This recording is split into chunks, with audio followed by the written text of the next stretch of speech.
Our story begins on a beautiful morning. The maid wakes up Princess Hilaria, who is fast asleep. The girl is the princess of the principality, Guinevere. The subordinate said that they were almost there, so she needed to get ready to leave. The lady was surprised that it happened so quickly because she would have liked to postpone this moment. No one could have even guessed that the girl would arrive at the castle so quickly and without any formalities. 3 other women came to the castle with her, but one of them died. This day following the previous women, a 5th one arrived. This is our heroine. The girl went here to change the future. Finally, her journey ended and the carriage parked at the entrance to the castle, and a servant helped her out. Leaves were falling from the trees all around, creating a perfect atmosphere and beautiful air. The assistant was worried because no one had met them. That girl said that it was logical because there were so many people who had arrived here that it didn't matter who would be the next concubine. In the end, she even changed her mind about taking on this task and almost decided to send everyone to the devil and return to her hometown. But a senior servant came up to her in a moment. The man gave his name, Marat, senior servant of the imperial castle, Vladislav. The girl was greeted with all honors. She examined the Marat. He is a very faithful servant, so much so that he is called the imperial dog. It even seemed a little strange to our heroine that she was met by a person from the emperor's inner circle. Hilaria said that it was also very nice to meet you. She added that perhaps the weather was so wonderful today that the horses moved faster. Suddenly, she sharply and cleverly teased the servant, saying that he didn't know anyway because no one was expecting her. Marat said he was glad because at least he had time to meet the girl and take her out. Our heroine's assistant was shocked because it was like a battle of energy. Hilary, having inspected all the imperial gardens, realized that the rumors about their beauty turned out to be true. The assistant was very scared. Everything inside her was constricting, and it only made the girl laugh. She believed she had nothing to fear. Long ago, a layer appeared in her native principality, thanks to which she could see the future where she refused the emperor. It was simply terrible, and everything around turned to ashes. This was the end only because she refused, so there was nothing more terrifying for her than a future where her native and beloved principality disappeared and turned into a real hell. The ground, the building, and absolutely everything was just burning. Kiora. She promised to do everything to prevent this from happening. The imperial dog led them to the castle of the Metal Rose, one of the most beautiful places in these parts. Marat said that His Majesty the Emperor was giving our heroine all this luxury, but Hilaria didn't consider it a gift because she already knew what he would do in the future, and because of that, she was filled with anger. The young lady would never have married the emperor if it weren't for the purpose of saving her native principality. As long as the girl is here, nothing threatens her hometown, and she will be able to change the future. At the castle, she was greeted by the senior maid of honor. She added that it was her honor to serve the girl and invited her into the bedroom. The woman shared that for the first time in such a beautiful castle, she literally fell in love with the views here, so much so that she forgot to introduce herself. The maid looked strangely at the heroine and her friend Katie, whom she had just introduced. This day we only had a powerful aroma that even made it difficult to breathe. The girl saw how much the colors brightened all the interior elements in the bedroom, all for the sake of the first night. The maids ignored the woman's questions and asked her to follow them. The girl complimented her and said that thanks to her fair skin, any dress would suit her. The maid suggested a red dress. Hilaria agreed to this, although she said that she had brought enough clothes herself. The senior maid changed her expression to a sharply negative one again, because there are rules in Vladislav Castle.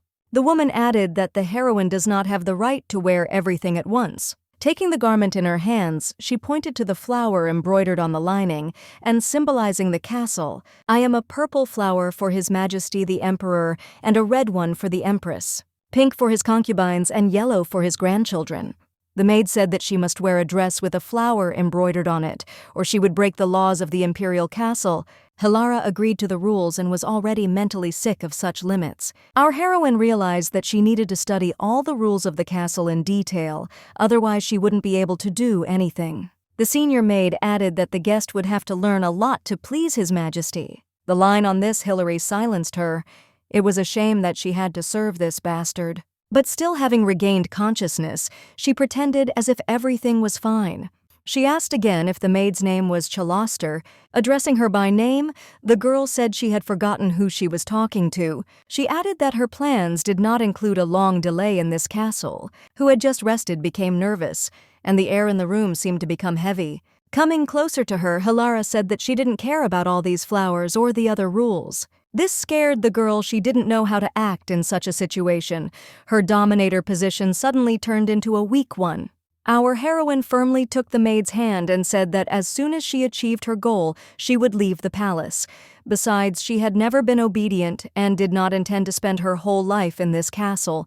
The girl clearly indicated that she would not tolerate anyone occupying a position higher than her. After telling her how everything would be, she asked the maid if she understood everything. The maid had a feeling that the red-haired girl was going to eat her up so much that she pressed on her. Gathering her thoughts and exhaling, the girl replied that she understood everything, adding that she would be obedient. Hearing this, Hilara immediately smiled and told her to come to the emperor and inform him that the girl would not spend the first night with him because she felt unwell. The maid didn't know what to do because if she didn't spend the first night with the emperor, she wouldn't become his concubine. The heroine laughed because she came here not under a contract but as the princess of the principality. It seemed to the lady that no other lady who had ever been to this castle had received as much attention as she had. After that, the senior maid realized that everything was not so simple because indeed the senior servant Marat personally came out to meet her.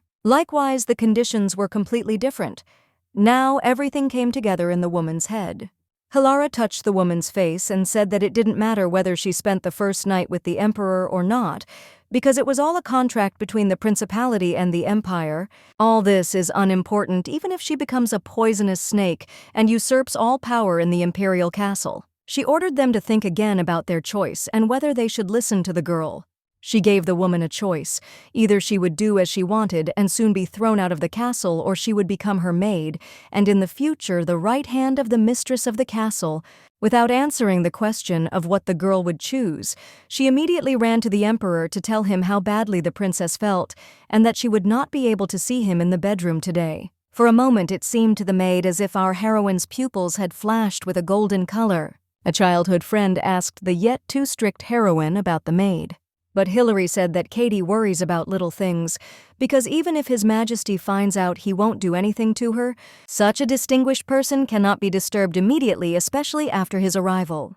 It only seems so easy, but in reality the concubine is supposed to counterbalance the vice of the emperor's mother, and she is just a pawn. The empress wants to put her own son, who is not an exile, on the throne. This game is like a chess game for the entire court, and daughters from various famous families are involved. No one could have thought that the princess would get into this whole mess. Kate added that it was worth being careful because there were other concubines in the castle, so it was impossible for anyone to harm Hilary. But the girl found it funny that everyone was so worried about her. Still, we must not forget why she came here, namely to save her native land from destruction. To preserve her homeland, she immediately begins to put things in order here. The emperor's name was Hadrianus Winfrid. He was a pedantic and cruel man who even used the principality of Guinevere as bait in the war for his own ends. The woman immediately agreed to the marriage so that her hometown would no longer be threatened. She asked Katie to check if there was anyone in the hallway.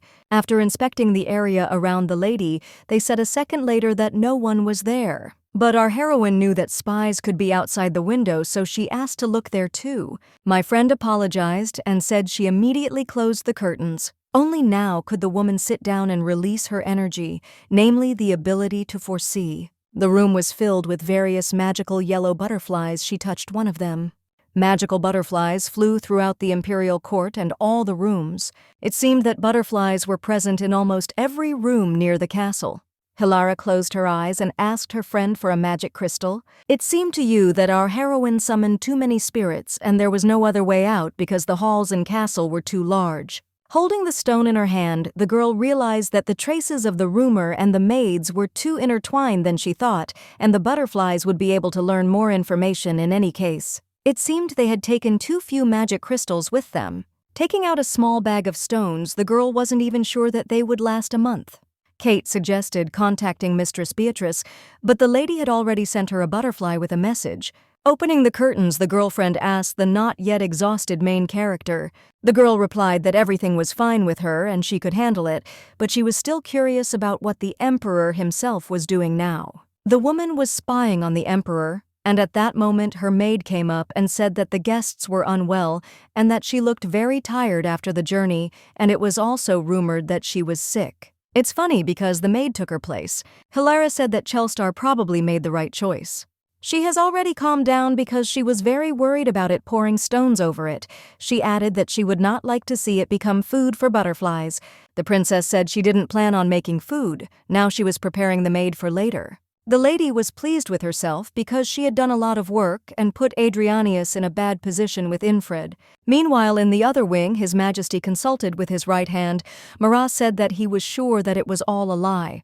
He added that the princess arrived at the castle completely healthy and looked incredible, and it seemed strange that Chaloster could not properly explain what was wrong with the girl. The emperor saw that the princess had shown cunning as soon as she entered the castle. The servant was afraid that rumors would spread about how one of the concubines was unable to spend the first night with His Majesty the Emperor. This made him laugh a lot, but the young man didn't see anything funny in it because he didn't understand when the man was planning to produce an heir. Suddenly, the emperor's face changed, and he ordered the princess to be sent medicinal herbs and announced that she would be granted the status of imperial concubine. He also said something that surprised the young man the most, namely that he would like to have breakfast with the girl the next day. Adrianius has not yet seen his wife's face, but during his mother's birthday party she must sit next to him.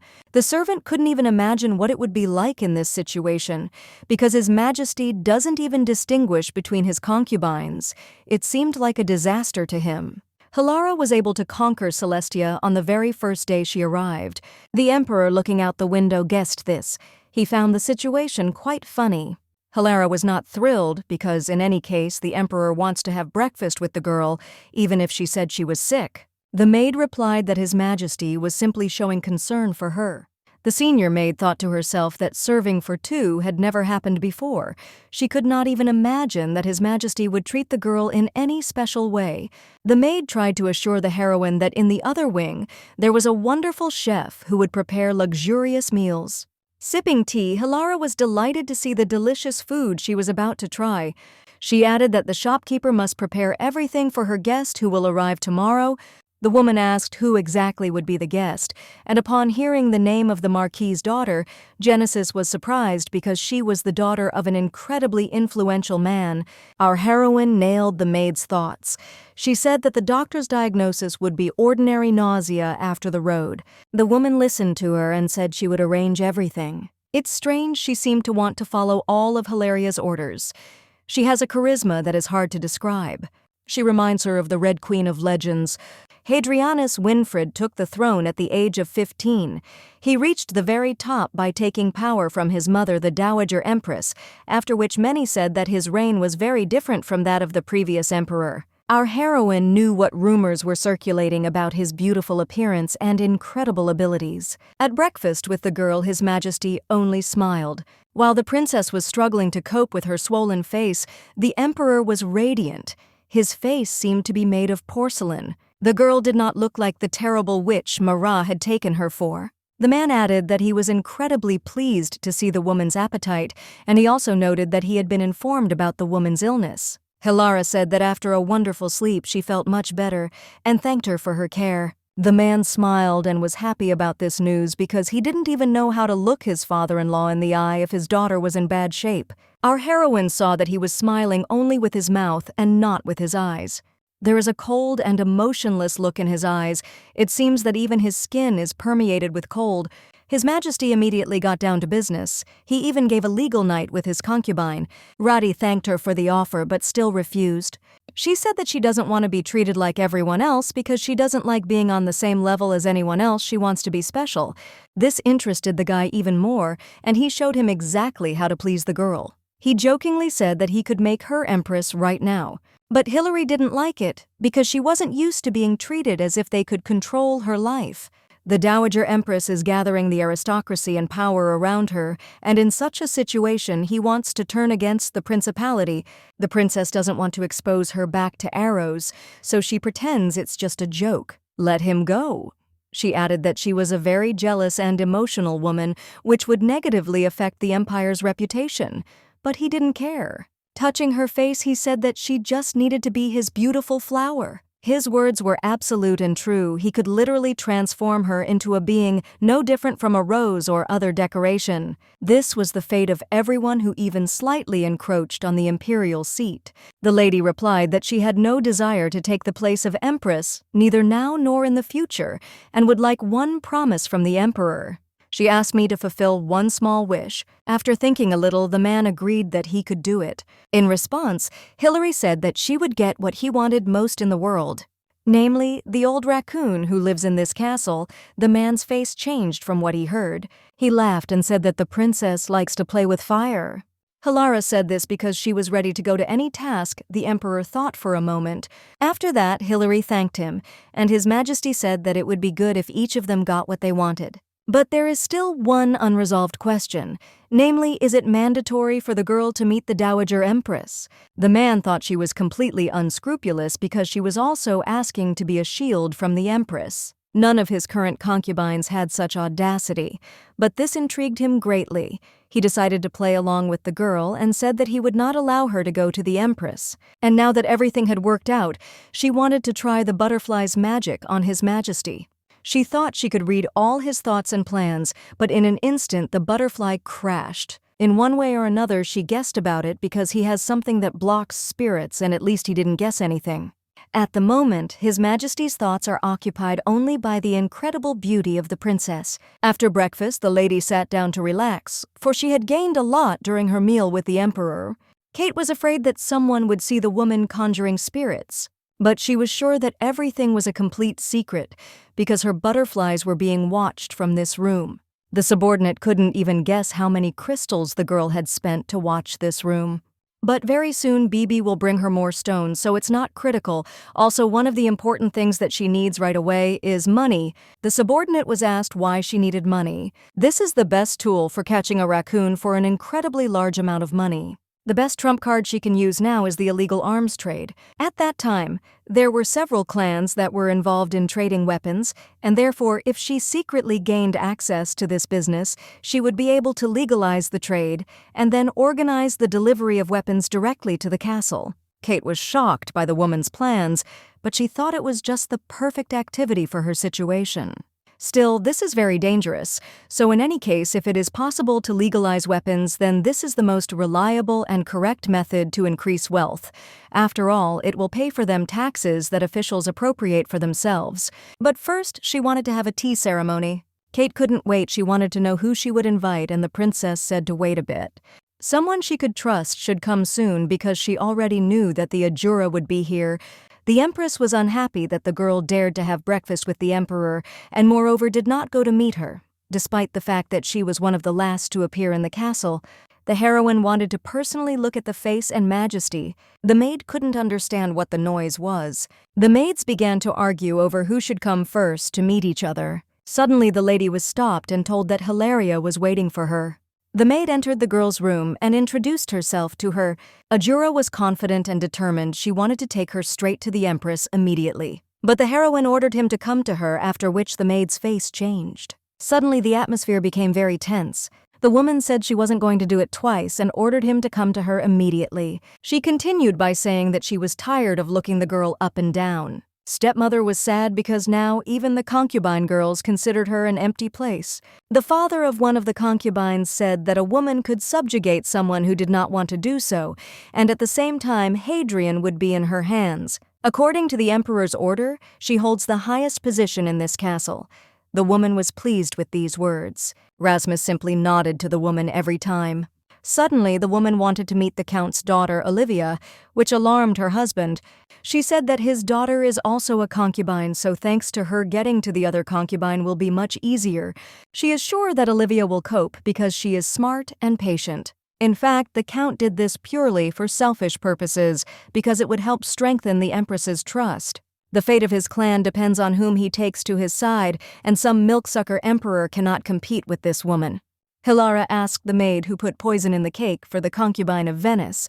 The woman was very agitated and worried. She was shocked that the girl knew about something. Venice died a few months ago, and the details of her death are unknown. No one could even imagine that the cause of the girl's death was the cake she ate right before she died. Understanding the situation the woman was in the jury was very worried. Our heroine laughed and said that she shouldn't worry because she hadn't told anyone about it yet. She instantly put the maid in her place and he told her to kneel. Looking down on her, she realized that Charlotte was the most influential. She was the one who could be trusted to organize the tea party. After that, the girl asked why the maid had come to her. She said that everyone in the castle wanted to see her. She added that absolutely all the concubines had gathered in the Canary Castle, which is why she came for our heroine. It didn't matter to Hilary, and this answer greatly surprised Ajura. The lady replied that she couldn't answer the question because she was the princess of the Principality Guinevere. The Ajura had a higher status, but she shouted that no, and based on this, her owner has no right to dictate who comes and who doesn't. The girl said that the Ajura must convey all these words to its owner. It was the first time the maids had seen the Ajura so uncertain and confused. The maid herself was shocked. She thought her heart would sink right into her heels. Everyone in the castle felt the wind of change. Everyone expected something new. Marat wondered why His Majesty was so pleased. The emperor said that Hilaria forced the Ajura to kneel, and this time she really did it. The man liked it because as soon as she arrived, she immediately cheered him up and he was looking forward to what would happen next. Marat added that Hilaria had made everyone, even the empress mother, move, which worried him because until now there had been a balance among the concubines. The Duke of Clarinet said that he personally liked such a woman. For him, she will be like a breath of fresh air. The emperor was surprised that the Vanek would say such things. He added that she was truly different from all the concubines who had come before her. She asked for one wish in exchange for catching a raccoon. The migration and the view greatly attracted His Majesty. He seemed to see a rosebud blooming before him. My brother thought that Charlotte wouldn't be able to look at it from the side, and maybe she could arrange something. But Adrianius wasn't worried about that because Hilaria wasn't that ordinary. Marat made a fuss because he feared for the princess's safety, which made His Majesty laugh a little. Beatrice arrived to visit Genesis. She immediately saw the changes that Chelester had become Hilary's maid. The lady asked to take good care of the princess because she was worried about her. It seemed to the maid that the woman was talking about a completely different person, and not about the princess because she was saying that the girl might not be completely confident in herself or not be good at understanding people. Bibi asked Irina, her assistant, to bring what they had brought with them. It was a gift for a princess. The box contained luxurious necklaces and earrings with blue large and small stones.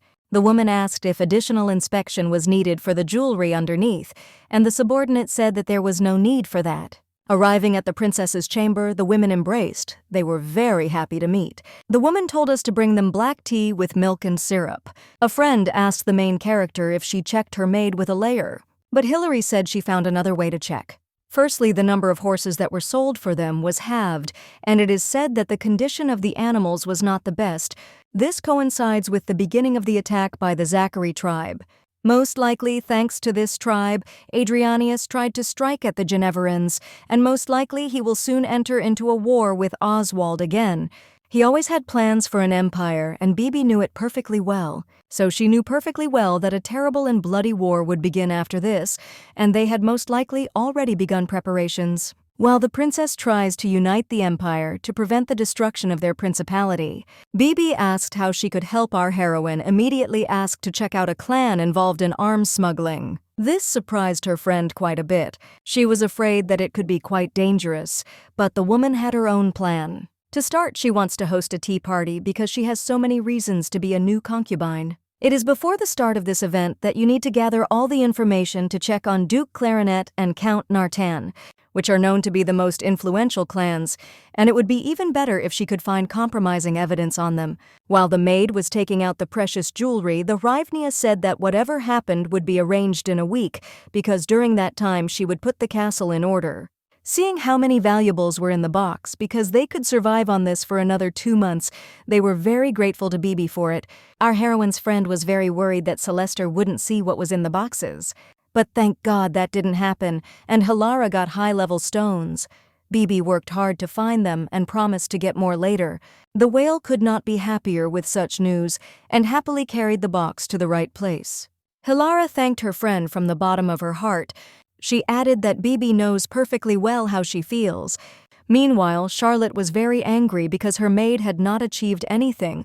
The woman was so angry that she simply didn't know how to control her anger and not take it out on her subordinate. Meanwhile, Bibi and the princess had a meal with delicious tea and cakes. The girl asked who the emperor really was, and Hilary simply replied that he was quite dangerous. My friend thought that was why she refused to spend the night with him, but that's not true. The princess just doesn't like it when someone lies in her bed. This made her friend laugh so much that she couldn't even imagine what the other concubines would do if they heard this. Later, they began to discuss that a ball would begin in a month in honor of the empress's birthday. Hilary's friend asked her if she had already chosen a gift, but the girl simply replied that she was already preparing it. Charlotte is so angry that she broke an expensive dinner service. Here she blamed her subordinate for everything because she was in a bad situation because of him. She completely lost control of herself because some village girl dared to call her names. Of all the concubines I know, she behaved the most respectfully, and in one morning, everything changed. The subordinate wanted to convey that Hilaria was much different from the other concubines. She was a dangerous person, and it was better to beware of her. But Charlotte didn't want to listen to her. The girl was once again not feeling well. The concubine said that it was the maid who failed to cope with the task.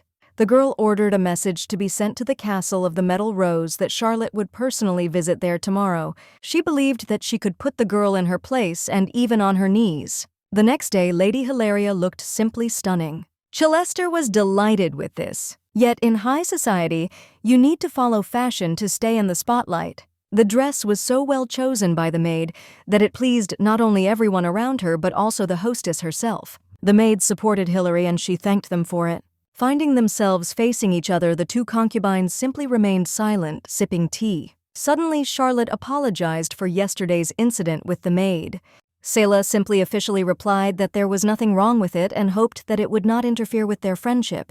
Charlotte said she would help her and guide her as an older friend. It immediately became clear that I was referring to a woman and that our heroine was not an ordinary one. She instantly turned the situation around and said that Charlotte should help change the order of this castle. With a smile, she added that she sincerely believes that the woman will cope with this. But the senior concubine said that the villagers did not know how the inner life of the castle worked, so this should be handled by someone who knew how to do it. Our heroine stood up and said that she didn't have time to comfort some little child who wanted to assert herself at the expense of others. She added that she knew perfectly well the cause of Venice's death.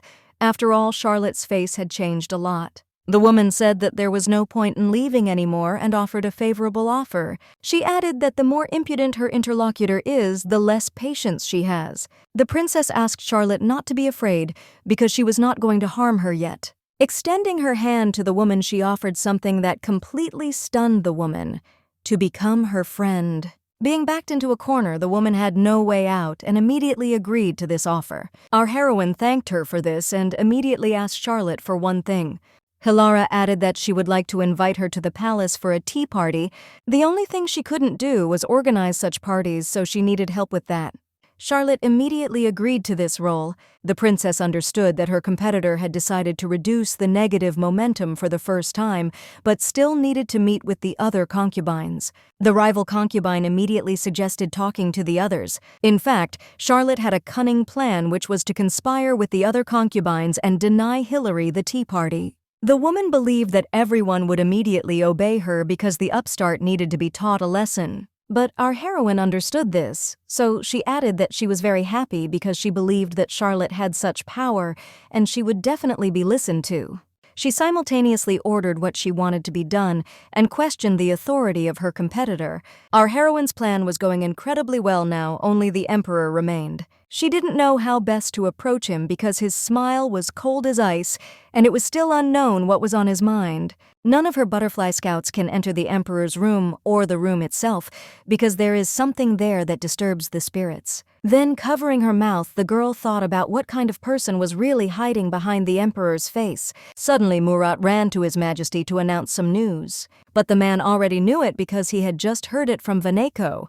The man was happy because the princess even dealt with Charlotte, who had absolute influence. Marat added that most likely this is not the end because the main concubine will not give up her power so easily.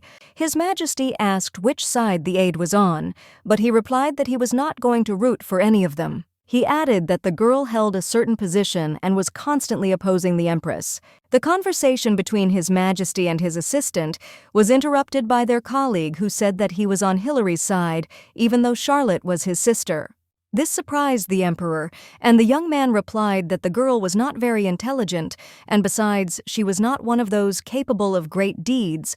The emperor was surprised at such coldness even towards his own relatives. Reading from there, he saw that Hilary had even invited Lady Genesis to her place, that the princess and her friend occupied the man's mind, having analyzed everything. He also put on the Valeria and took her side. Marat was very surprised by this. He could not even imagine that this was probably a new romantic story, and perhaps an heir would be born. The colleague said that he had a slightly different opinion about the emperor's strategy and believed that he would adhere to neutrality. Talking with colleagues, Adrianius realized that he needed to prepare some kind of gift in honor of the tea party for the new concubine.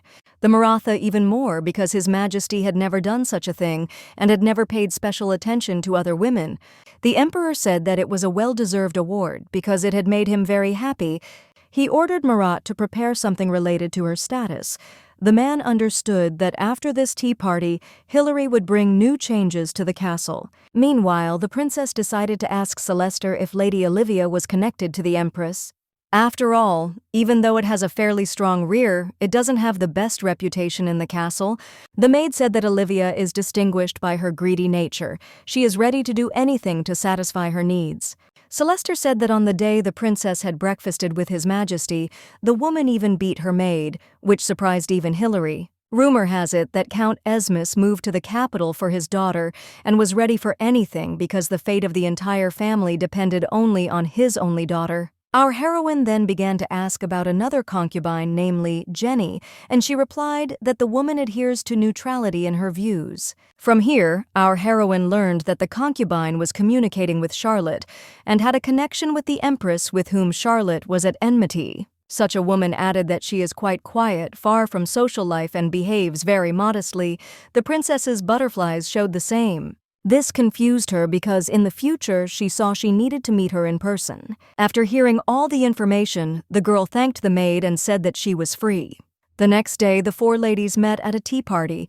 Hilary announced that she was very happy to meet the girls. The table was filled with various delicious dishes and sweets. The princess added that she was glad because they gathered for a cup of tea, and also added that it was not in vain that she entrusted Charlotte with helping in this matter. The competitor looked very depressed. It was clear that the girl no longer cared about her authority, and yesterday's conversation had greatly impressed her.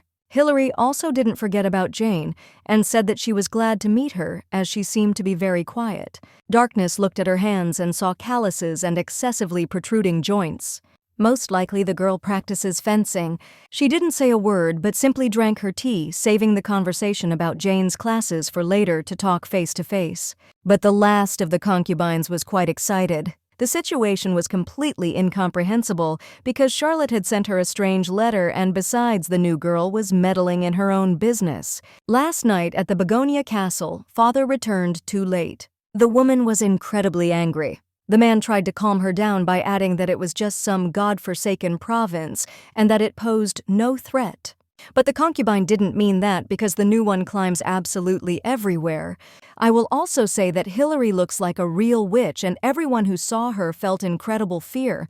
The father replied that the woman was probably just bewitching people. It cannot be ruled out that she was using a spell. The concubine believed that the witch hunt had long since ended and that most likely the girl simply knew how to speak well and reassure everyone with words. But when she heard about the invitation to the tea party, she thought it was no longer funny because the new arrival had shaken the authority of even a concubine like Charlotte. The father asked his daughter not to be nervous anymore because it was harmful to her health.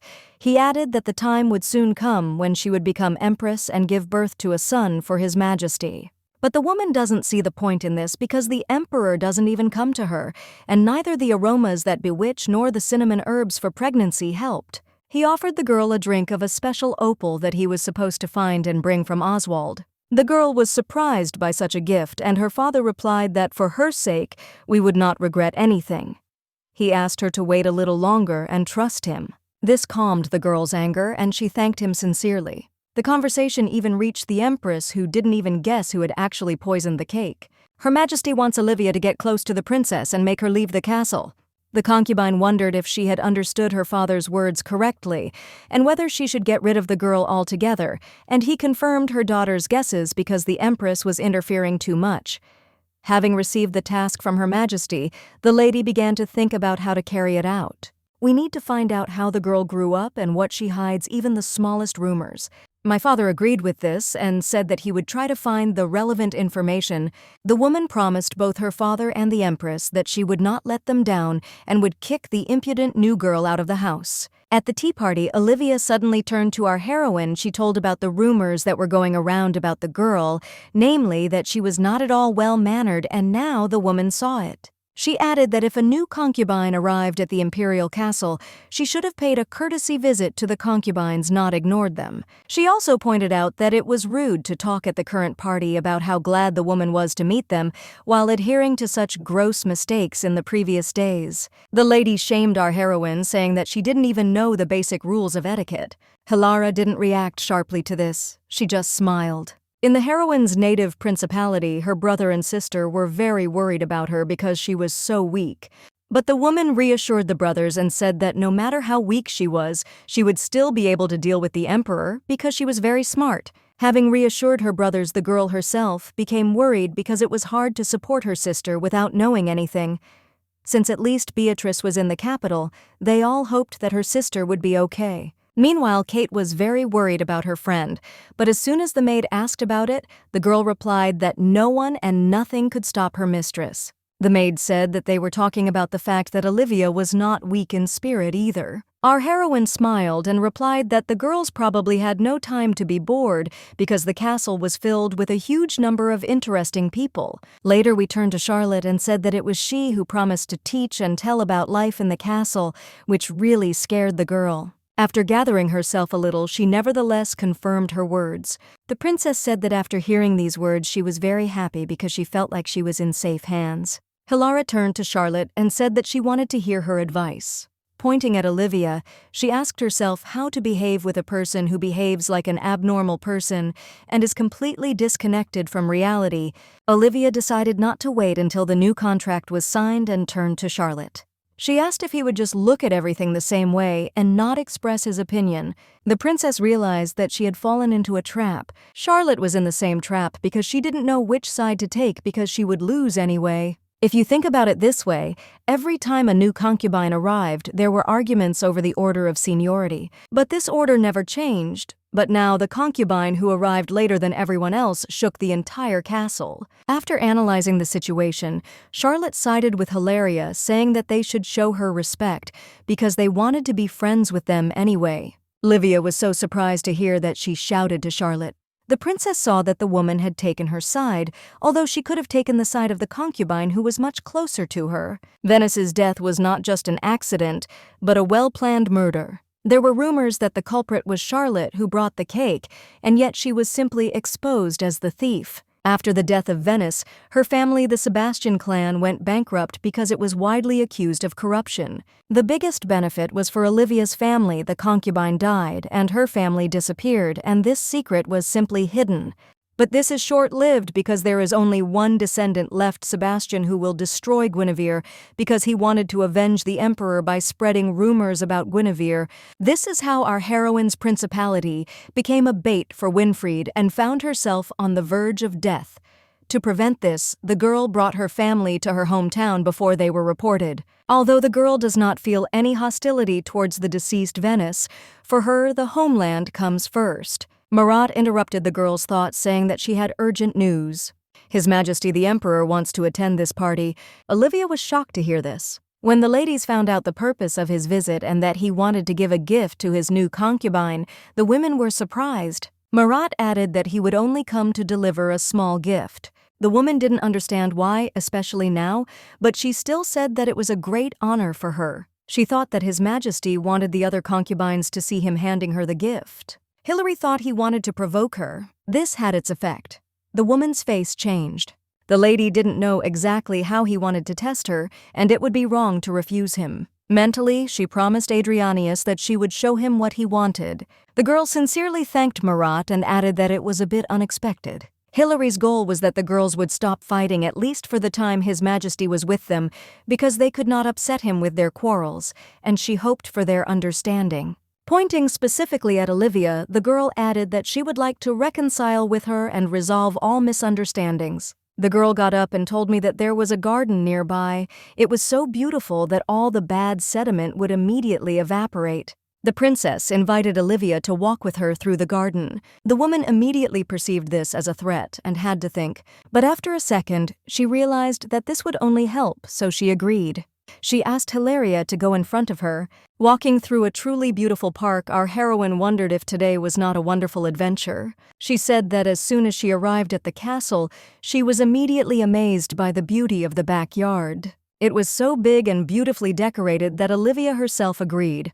In Olivia's head, because just a few days ago she was manipulating Charlotte, and now she looks like a girl just admiring flowers. Suddenly, the woman's attention was drawn to incredibly rare shoes worth 200,000 gold. Looking at the earrings and necklace, she saw that their price exceeded 300,000 coins. She believed that the girl had saved up everything she could to come and make a great impression, because no villager could be that rich. The rumors turned out to be false. She didn't look like a witch, on the contrary. She seemed like a pretty nice girl. Looking at her from the other side, she did not notice that the emperor could see anything unusual in her. In the middle of the castle, there was a beautiful lake. It was here that the princess brought the lion to show it. The woman was truly amazed.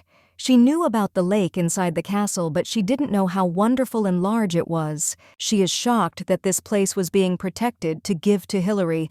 It all really pissed her off. She turned to our heroine and said that it was all strange, because even though she arrived last, she was allocated such a beautiful castle that she herself is a little jealous. On the face, Olivia smiled. She saw a chance to eliminate her competitor in an instant, namely to push her into the water. Suddenly, right before the impact, the girl unexpectedly turned around. Olivia didn't understand why she was falling. At the last second before falling straight into the water, our heroine caught it. She saw perfectly and knew the thoughts and actions she wanted to take. The woman could not even guess that, from the very beginning of their walk, she was surrounded by hundreds of butterflies. At a tea party, there are forces that could be unleashed, but the forest is a wonderful place. Olivia did not take this as a gesture of friendship and was ordered to immediately release her, which the princess did. The woman was scared that she was about to touch the water, and suddenly she just hovered over it. Yesterday, she said that she thinks Olivia is very stupid because if she hadn't interfered, she could have avoided serious trouble. Olivia ordered her to be picked up immediately because the new one was nothing special. Did she understand that the woman wasn't listening to her? Therefore, she decided to reveal one of her trump cards, namely, that Olivia killed Venice. The young woman was very scared because she had killed everyone who was involved in this. If His Majesty found out, it would be impossible for her to avoid death. The princess ordered to behave quietly, and she would not tell anyone anything, and Olivia must behave like a mouse. But the concubine was not going to obey. She understood that Hilary already knew about her weaknesses, and she needed to be killed immediately. Realizing that she would not be able to negotiate with her, the woman simply let her go so that she could gurgle directly into the water. Behind the princess, her friend and maid were already standing. Olivia yelled at them both and ordered them to disperse. Hilaro said that the emperor was coming, and if he saw her in this form, the woman's position would change greatly.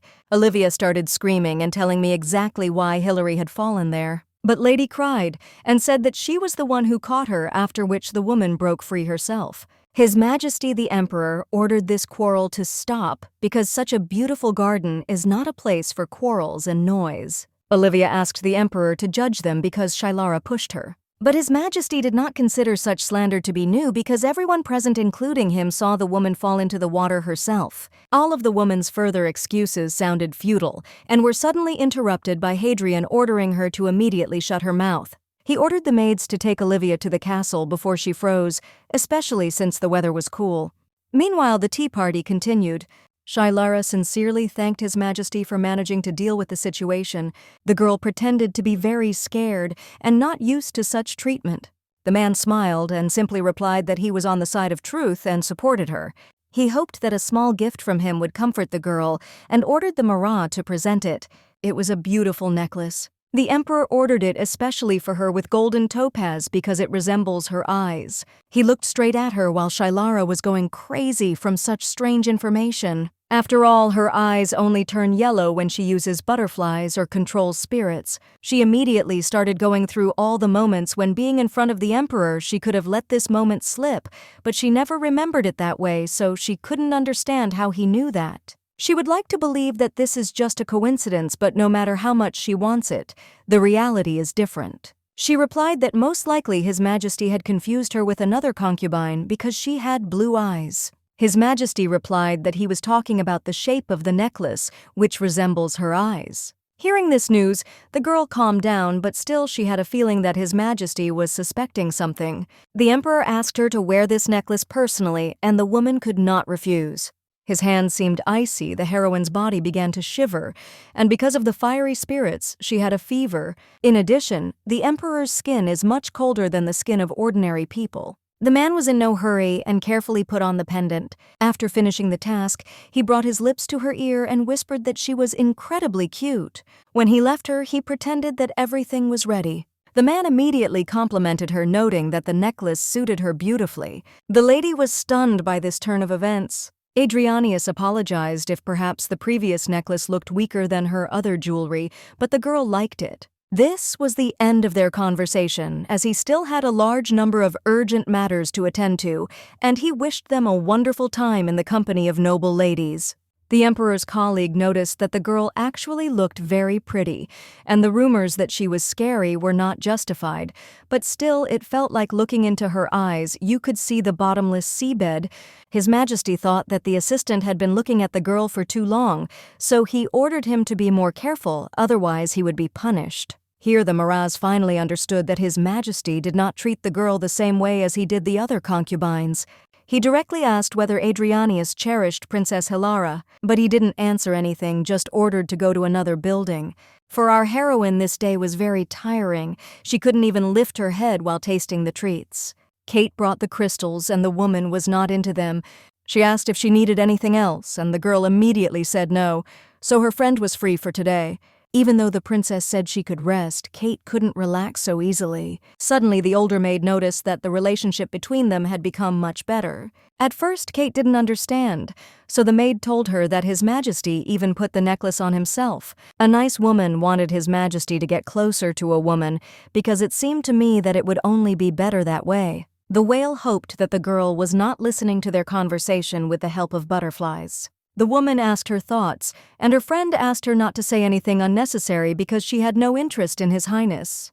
Keeping the spirit of the princess, the man noticed that his owner was unusual, and he also regretted that she was completely indifferent to him. He found it interesting that the princess controlled the spirits of fire, but it was obvious that it was just a butterfly and the heat was coming from it like a stove. He promised not to kill him, but simply to be friends if he promised not to run away. After all, even if he wants to fly away, he won't be able to because now he's locked in a special cage.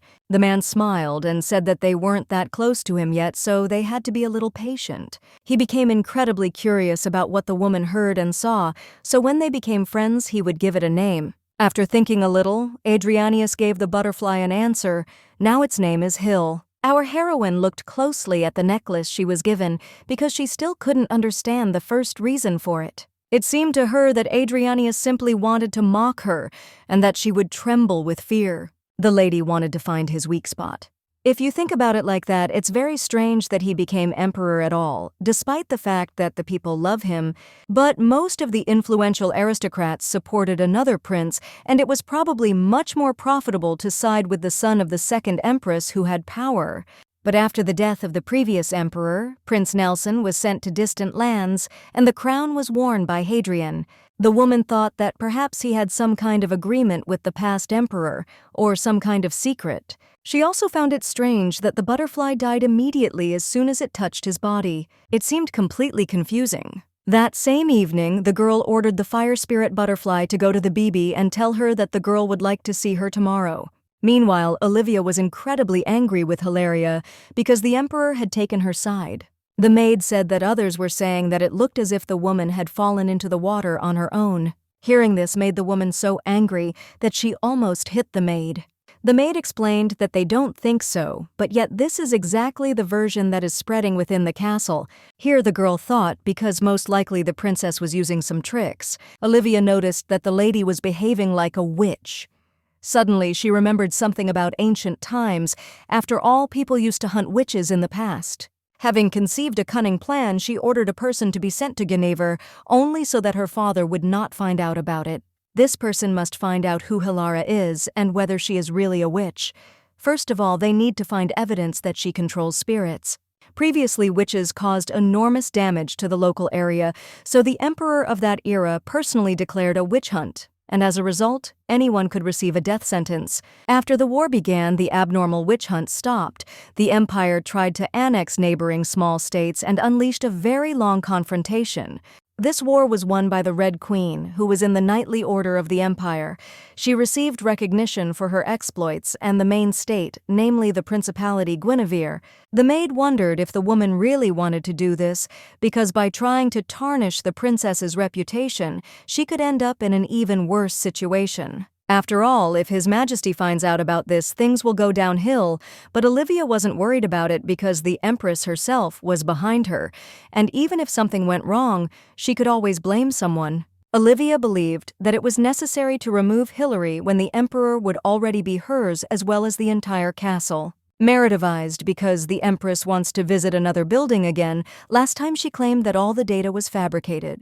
My colleague thought it was because of Hilary's new concubine because they say she didn't visit the Empress, which means she wants to cause a scandal. The Emperor ordered the Marat to take better care of his sister because he had been too cold towards his only sister lately. The guy started making excuses, but His Majesty ordered to simply do what he asked. Marat apologized and realized his mistake. After thinking about it, he realized that the girl could be depressed because of Hilary. His Majesty ordered to inform Marat's sister that he provides his support and plans to transfer her to a strong factory in the near future. This surprised my uncle so much that he was speechless for a few seconds, after which he turned to His Majesty and said that showing sympathy for several girls was not the best idea. His Majesty also added to the Marat that he should announce to Mrs. Hilaria about tomorrow's joint breakfast because she had introduced a new order here. The subordinate understood that His Majesty was transferring the fabric business to Charlotte in order to give Lady Hilary more power. The Emperor agreed to this and said nothing more. I was very curious whether His Majesty wanted to make Hilary his wife, but he refused to answer anything. It was necessary to get permission for breakfast as soon as possible, then he would have less trouble. Hearing this, Marat agreed and ran to do the work. The Emperor was surprised because he did not know that the Marat would be able to receive the Empress. The arrival of the Empress was announced in the castle, and the woman solemnly entered the hall. The Emperor congratulated the woman, adding that they had not seen each other for a long time. Upon entering, Her Majesty immediately got down to business and told them what was being rumored about a new concubine in the castle. He agreed, saying that it was Princess Hilaria from the Principality Guinevere. The man said that she lived in cold lands and was physically quite weak. They hadn't even been able to spend the night yet, but he was able to persuade her to have breakfast together. Her Majesty, upon hearing about the woman's illness, replied that she should be treated with understanding because she had come from a small village on the edge of the empire. But in fact, according to the woman, she made a terrible mistake, namely not visiting the oldest lady in this castle. Hadrianus asked for mercy since the Empress was one of the oldest people present. The woman agreed, because she had to set a good example. She added that she wanted to organize a tea-drinking ritual to get to know his new concubine better. The guy said he heard about how Princess Hilaria also wants to arrange this to get to know other concubines. Hadrianus believed that they invited the Empress first. The woman's face changed greatly, and His Majesty added that perhaps it would be worth coming without an invitation. The young man saw that the madam was very angry. The Emperor believed that if a woman wanted to stay in the castle to sharpen the knife of revenge, she had to leave all her pride behind. The Empress believed that the new concubine had a lot to learn. She couldn't calm down, knowing that she still hadn't been invited to the tea ceremony. Adrianius added fuel to the fire by saying that the new concubine couldn't have specifically excluded her from the guest list. The empress agreed with him and said that she would wait for the invitation. The young man thanked her and added that she must have liked Hilaria because the girl was incredibly cute. The empress didn't sit there for long. She said it was time for her to go. His Majesty asked his mother to be careful. The woman wanted to return the throne to her son at any cost, even if she had to sell her soul to do so. Seeing that Hadrianus had invited her to breakfast again, the lady did not understand why she was the one since there were other concubines. The maid wondered if this meant that the emperor liked her. But Hilaria thought it was complete nonsense because it was completely out of his style. The princess ordered the emperor to be informed that she was extremely unwell and would not be able to go out for breakfast. The maid bowed and thought that this was really not the emperor's style at all, and besides, our heroine was not at all interested in him. Suddenly, in an instant, the lady changed her mind and said that there was no need to pass on anything because she was going down to have breakfast with His Majesty. But there was one condition for her coming, namely a change of place for breakfast. The maid listened to the order and immediately began to carry it out. It occurred to her that her mistress was up to something. Thanks to the fiery spirit, the emperor could listen to absolutely all the conversations between Hilary and his subordinate. He tapped on the cage and added that his new owner wouldn't let him get bored because he was doing great. Thanks to our heroine, and because she was such a great distraction, he was able to take advantage of the time and attach a butterfly to the surviving members of the Venice family. He turned them into his puppets and sent them to the Sarov castle. Everything went as smoothly as planned, and the emperor was happy because the spirit's owner had made his job incredibly easy. Hearing the conversation between the lady and the subordinate, he became upset again because it turned out that the woman was completely indifferent to him. He even jokingly asked the spirit if he had told her that the emperor was just as indifferent to her. Meanwhile, the butlers and maids were preparing the breakfast area. It was a beautiful and sumptuous table with various meat and salad dishes. At breakfast, His Majesty thanked the princess for accepting his invitation to breakfast. He wondered why Hilary didn't want to eat in the regular dining room, so he decided to have breakfast outdoors. The lady looked closely at everyone around her. His Majesty thought something was wrong, and Hilary simply replied that she liked everything and was delighted with how well everything was prepared here. The emperor was glad that he had not made a mistake with his choice because he had chosen the perfect time, because right now the sun is at its most pleasant in the garden. But the girl was not delighted. She thought she would die from the servants' gazes sooner than from the scorching sun, so she suggested dismissing the servants. His Majesty asked for a little patience, even though it was inconvenient, especially since they never knew when danger might befall them. Adrianius shared that apparently the other concubines were very jealous. But Hilaria said that she had always been an object of envy, even if we exclude His Majesty's increased attention to her. This answer interested the emperor, but suddenly he asked if the lady was so serious every morning, or if she did it on purpose to look nicer to him.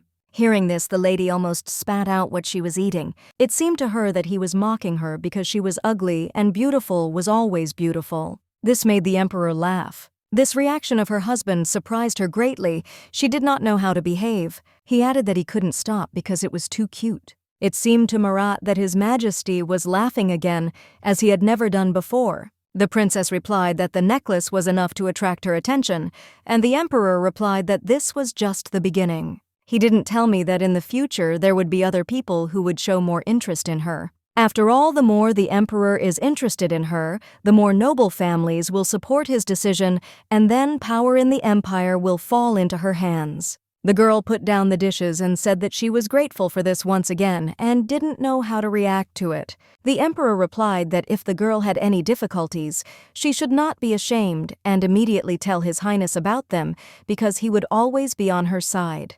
While tasting the wine, the princess did not understand His Majesty's words and did not believe that he would always be on her side. Holding a glass of wine, she said that in that case she had to admit honestly. She also wanted to fulfill some wish of her husband, and without thinking twice, he requested a meeting with the Dowager Empress. The princess could not understand why this was so necessary, but the emperor said that there was nothing of the sort, and besides, he could not understand why the princess disliked her so much.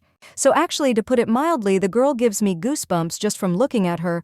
She knows everything because in the future the woman will do many bad things. But it was necessary to answer something to His Majesty, and the girl added that they simply did not have the same characters. To save the Principality of Winfred, you need to sacrifice the Principality of Univer, and she saw the original sources. The cause of the destruction of such a powerful empire was only one person, and that was the Dowager Empress. She secretly sold various information about the Principality of Guinevere to all enemies. Our heroine believes that this is an act unworthy of any ruler. Returning to breakfast, the princess's thoughts were interrupted by the emperor. He wondered if she would do the same. The lady didn't understand what he meant because she didn't look like that kind of person. Adrianius thought to himself that she was very cute, getting angry like a cat. Suddenly interrupting the conversation, he immediately asked how she felt about getting a cat, which completely confused the lady. It felt like the guy wanted to play a trick on her, but he said he didn't plan anything like that. He again found it cute that the lady reacted this way to everything, and it made her incredibly angry. She didn't understand how she could repeat that when talking about serious things. The emperor asked to meet with the Dowager Empress because he wasn't asking to sit with her around the clock, but simply to show attention. The princess agreed and added that he had persuaded her. He suggested inviting His Majesty to tea and dinner. The woman agreed with him because it seemed reasonable.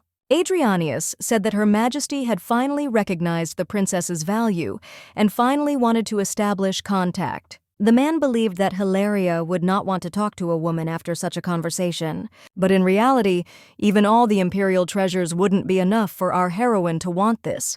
His Majesty showed nothing with his face, but the main character was watching him closely.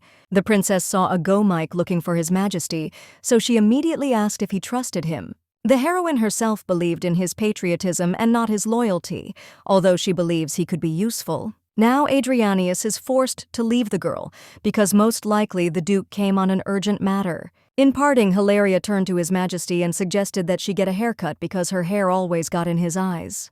And it seemed like he was uncomfortable about it and ultimately said, "Just ignore it." Suddenly, he immediately agreed. He thanked the woman for showing concern. At the end, he said goodbye again and, in her opinion, smiled strangely. Adrianius will soon find true love. It's Princess Malin Proton from the Proton Empire.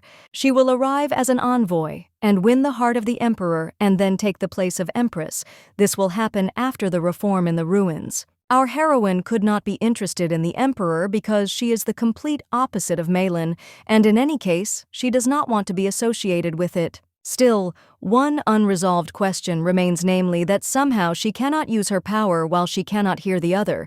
Perhaps this is the work of His Majesty. Maybe he knows how to control the power of spirits or appeal to them, and in any case it is dangerous for her. The woman just met a Hilaria butterfly. Fortunately, so far everything is calm and no problems have been observed. The parents were happy for their daughter, but the brother is still stressed because they always have to ensure their sister's safety, even if it's far away, and that's the most important thing for him right now. He named the quarter Sebastian. It was he they should send to protect Hilaria. In addition, he is not Guinevere's child, so he will be able to safely visit the imperial capital, although if his true identity is revealed, Hilary may be in danger. While he's young, he can disguise himself as a girl. That way he won't arouse suspicion. Considering all the pros and cons, Mom still thinks they don't need to rely on Sebastian because she has no idea what might happen if they send Cartal there by himself. Since there is no other way out, she keeps pouring her spirit into him. A blue butterfly emerged from the woman's hand. It was a spirit named Eli, and she wanted to ask for something. She wanted the spirit to help the cart find Hilaria and look after this child. During symbiosis with the butterfly, they will be able to release it from the principality.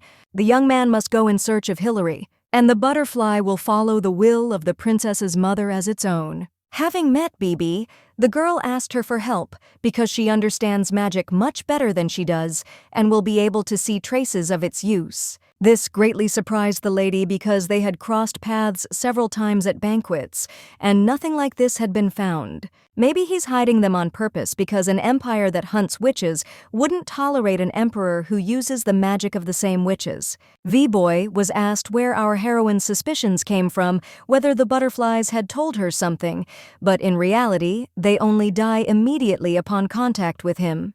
The friend also realized that something was wrong and needed to find more evidence.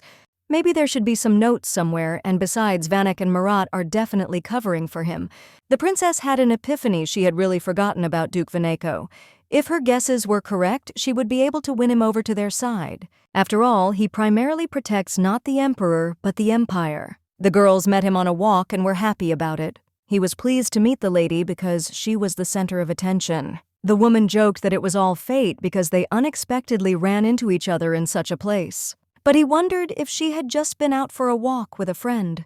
But she didn't answer this question. She simply asked in return if the Duke would like to visit the Palace of the Metal Rose. Looking into the girl's eyes, he was mesmerized because they were like an ocean drunk with thought. He didn't even realize how he immediately agreed. She asked what day would be convenient for her husband to visit her. Sunny, cloudy, or just tomorrow. He won't be on duty tomorrow because it's his only day off. Bibi promptly told her friend that they would be selling weapons tomorrow, and she believed that the owner of the clarinet was interested in it. The lady said that some wonderful gunpowder had recently been brought in, and she thought the young man wanted to go to the market to buy some for himself. While he didn't understand anything, Hilary added that he was probably preparing for a hunting competition. The princess added that the day was not far off when the raccoon would be returned from exile, and she thought it would be nice to hunt him together. The man sharply replied that she was walking on the edge. When you added that, this is probably not a reason to treat her badly. It was true, and now he understands why the emperor loved her. The lady added that she wasn't trying to negotiate with him. Her only question was whether they could cooperate or whether she would have to go against him. For example, she has something that can hurt him right in the heart, just like stupid Charlotte and Olivia. Therefore, her request for a meeting tomorrow cannot be refused. She assured him that it would benefit him more than her. After such persuasion, the young man agreed and they decided to end it there. Still, he wondered whether the emperor would allow his concubines to take such a walk. But the lady replied that he himself thought so. In that case, the young man replied that he would expect her at 11 in the morning. A little confused and thoughtful, the man glanced at the women. Upon arriving at the emperor, he immediately asked how their meeting had gone. He immediately said that His Majesty wanted a meeting between his subordinate and Hilaria. That they had a good chat and asked what exactly they were talking about. The young man was a little nervous, but still told me that Lady Hilaria had invited him to be the creator of the Metal Rose. The man was very surprised when he heard this information. Then a moment later he smiled and asked if he agreed. You know what responsibility he could face. He immediately refused her, and they agreed to meet outside the castle tomorrow. His Majesty said that this will be her first time leaving the castle grounds, so we order you to look after her. The man was disturbed by the fact that the emperor spoke to him in an informal tone and addressed him as you. Since tomorrow is a day off, it would be a good idea for him to go see a play. The subordinate agreed and said he would be grateful for it. Since the emperor has personally been doing this for a long time, he doesn't want stupid rumors to spread. And it seemed to the young man that His Majesty was angry, so he agreed with everything he ordered. Suddenly, before saying goodbye, Adrianius reminded them that they would most likely meet Lady Charlotte. He thought they would have something to talk about. This also scared the boy, and as usual, he simply replied that His Majesty was a little angrier than usual today. It seemed to the emperor that fate had reached him sooner than he expected. Walking through the square, our heroine was shocked because everyone was talking only about her. The girl holding her breath heard everyone whispering after her. Bibi shared that this has been happening to her since she arrived, and yet it seems strange that it bothered her. The princess pointed to the place where they were having breakfast. It was a beautiful courtyard dining room. The girl immediately began to analyze everything around her. Grabbing the leaf, she felt that it was blowing with absolute cold, so she asked her friend to blow with warmth. The result did not give any answers, but on the contrary, it raised even more questions because it did not thaw us. We remained frozen despite the thermal effect. After examining and analyzing all the places, the Bibi said with certainty that traces of magic were present after the emperor. Our heroine wondered if he was not human then, who was. The answer immediately came back. He was most likely a demon because with so much magical energy, there's a high possibility that he had something from the spirit world. Otherwise, our heroine's spirits wouldn't die when she approached him. You would think that she was most likely a person possessed by a demon. It could also explain why the princess's magic didn't work on him. The lady turned and saw the prince in the window looking after her. He knows very well about the Red Queen Tatiana who put an end to the witch hunt. He also knows the real reason why the principality was founded.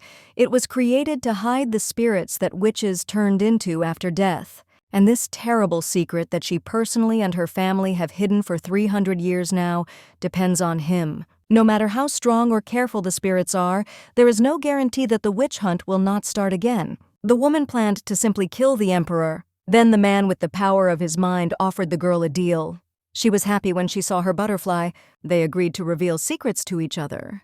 His Majesty expected an answer from the girl telling her that he was not an ordinary person, but a half-breed with a spirit that is created from the union of a human and a spirit. Our heroine gained self-confidence because he can only control her spirits and uses it as a threat. The man asked her not to look at him like that as she was also interested in it. Suddenly, he interrupted this battle by saying that she was incredibly cute. She laughed and replied that it was not cute at all.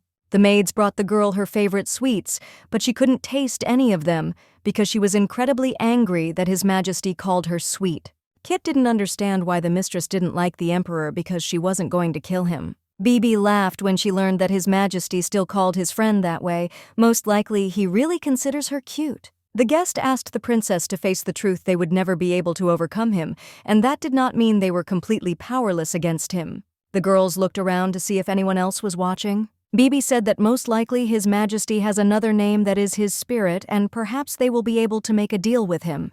The woman didn't know if he would agree to it. Still, theoretically, there were chances, so they needed to study the entire lineage of higher spirits. The pink-haired friend immediately agreed, saying that she would do anything for our heroine. Charlotte's brother wondered why she was looking so closely at the letters. She simply replied briefly that she was busy and didn't want to talk to him, while the woman was thinking about why she had been so unexpectedly invited to a tea party, how she should prepare for this event.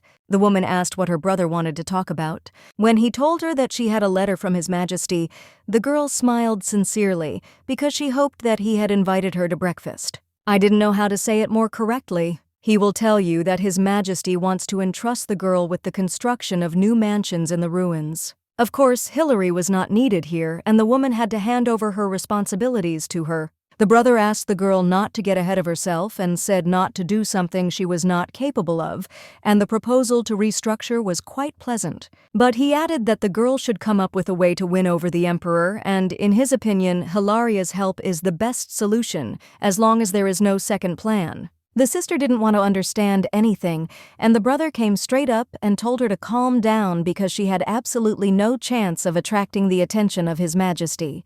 He asked to preserve at least the privileges she currently has for the sake of their family and the common good.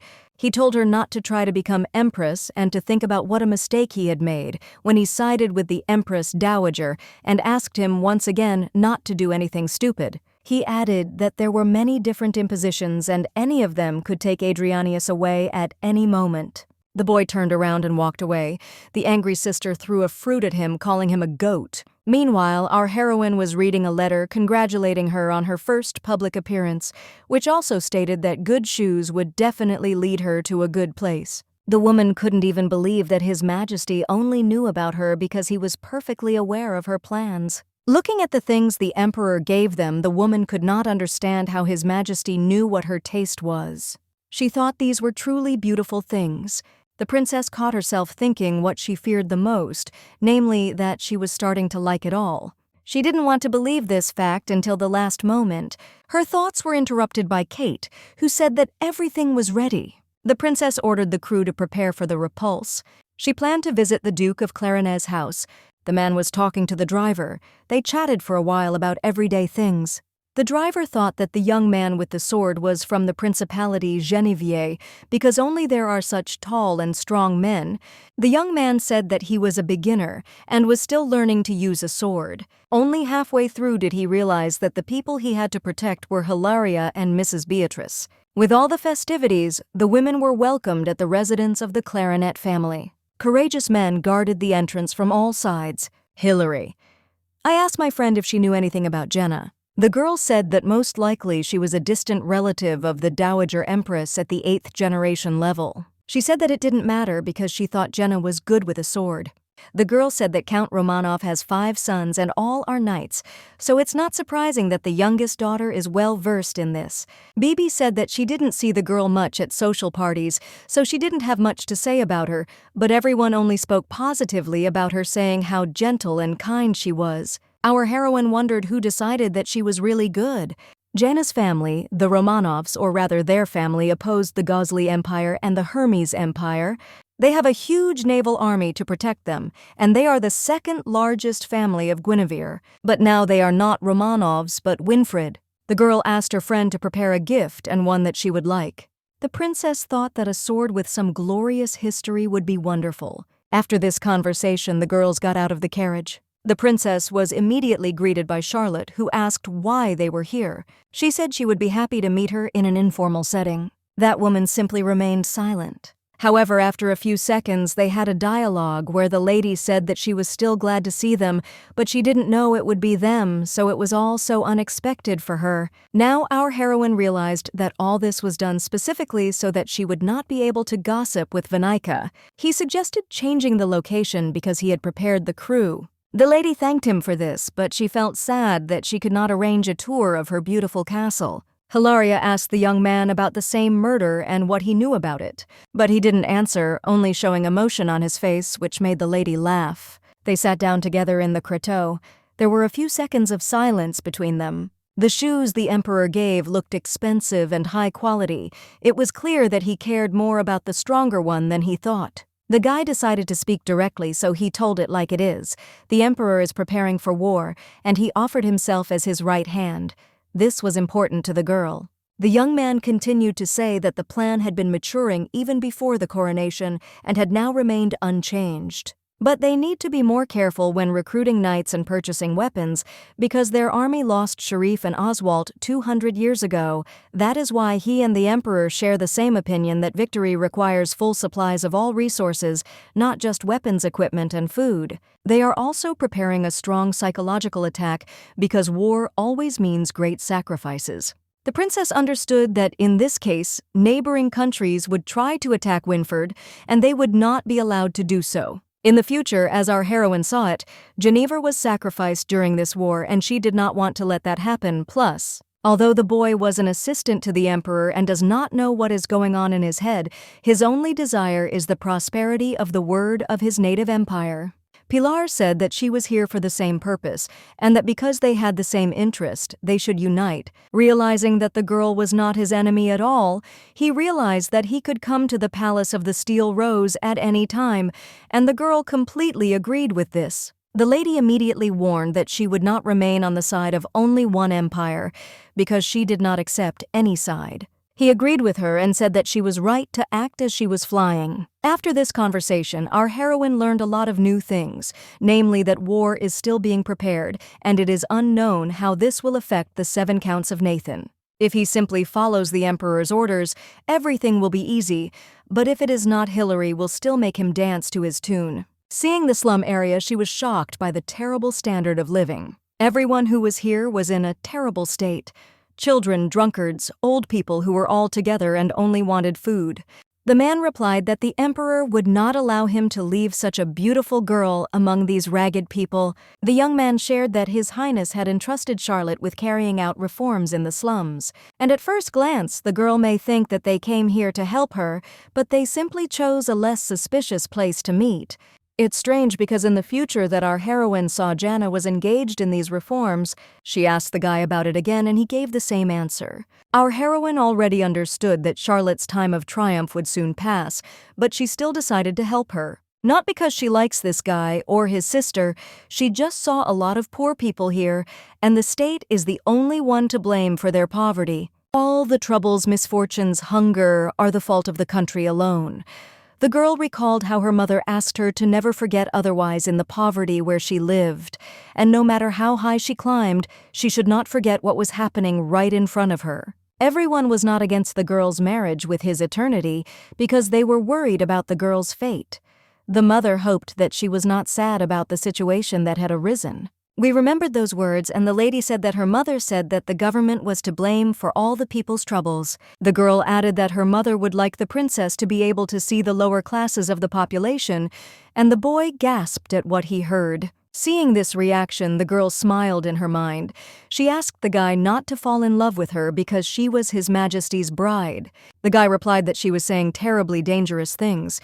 He grabbed his head because he didn't know how to react to all this. They got out of the carriage to look around, but there were no beggars here. This is where the secret negotiations ended. Her brother asked Charlotte to look at the area with Lady Beatrice, and she agreed. After all, BB and the princess had already managed to chat with the emperor's assistants. After saying goodbye to their friend and Charlotte, the girl and the boy came to the church. This was the place he had been talking about. In fact, the cross did not indicate a church, but a hospital, and there was also a strong smell of alcohol here. This was the place where a real ghetto was formed after the war 200 years ago. Even today, rumors circulate among the people about the terrible events that took place here. The princess could not accept this because they live in such a progressive era. The aide replied that this was precisely why the emperor wanted to introduce reforms, thus reviving this place and many others to make them the same as they were before the war. Our heroine already knew that Hadrian's plan would be successful because thanks to these reforms, the emperor would gain the support of the people. New houses that will be rebuilt in the slums will supposedly appear throughout the empire, and after the reforms, Marin Proton will appear, and there will be many rumors around her, including that she has come to the empire to marry His Majesty the Emperor. She was like a flower, very flexible, and her beauty was pure as a rose, this woman whom you want to protect. The inhabitants of the empire welcomed her very warmly, and she invested a lot of energy in the prosperity of her native land. This is the only girl who received absolutely all of Adrianius's love. She is completely different from our heroine, so the lady feels terrible. The girl's thoughts were interrupted by His Majesty's aide, who said that they needed to go through an underground passage and asked them to be careful. Although the lady did not want to interfere in the relationship of the future couple, she did not believe that they could live a happy life if something like this happened to her principality, Guinevere. The guy saw that something was wrong with the girl. I asked if she was okay. The princess replied that everything was fine. She had just never been to places like this. And to quickly change the subject, she asked if the guy was conducting a weapons deal right here. In fact, there were just auctions here, and the weapons themselves were usually delivered a week later. The lady thought she could also take part in this, but he said that was impossible. They could not be caught, or they would have to endure much for the good of the empire. This answer convinced the girl. She added that this was why she liked the guy. The emperor's assistant asked her not to say such words anymore, but Hilary realized that Duke Vanya didn't even understand jokes and was always serious. They should hurry to dinner.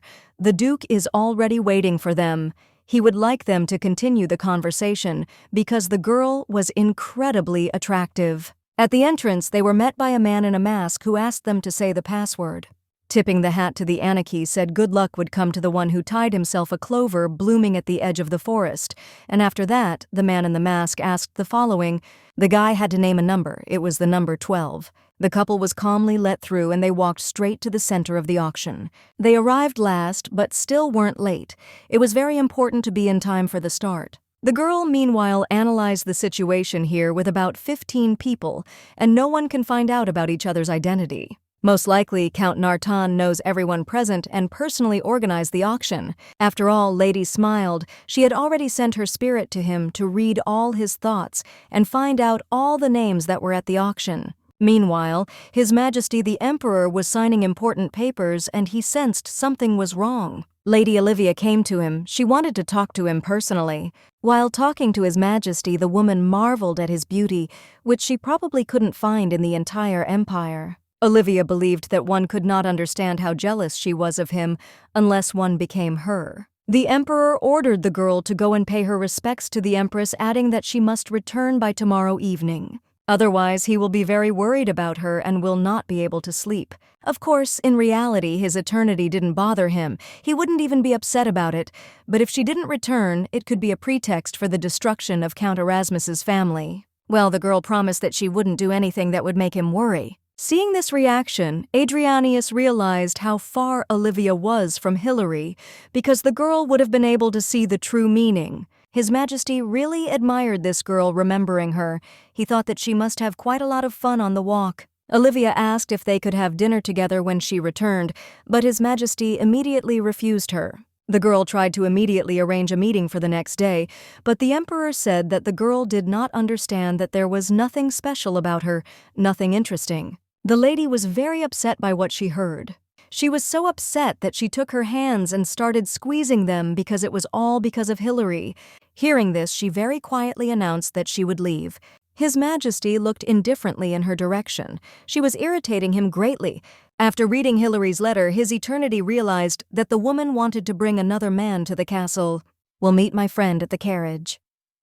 They talked for a moment. From there, her friend learned that Hilaria was very happy to meet Vanya. The princess said that it was thanks to the Duke that she was able to have such a good time. The lady also invited him to visit her and added that she would be very glad to see him. At first, she was determined to go first to the palace, but then she wanted to stay and have dinner with him. Only after that did the girl remember that she had plans for dinner with the Emperor, but she didn't say anything about it. She added that she was glad to see Charlotte.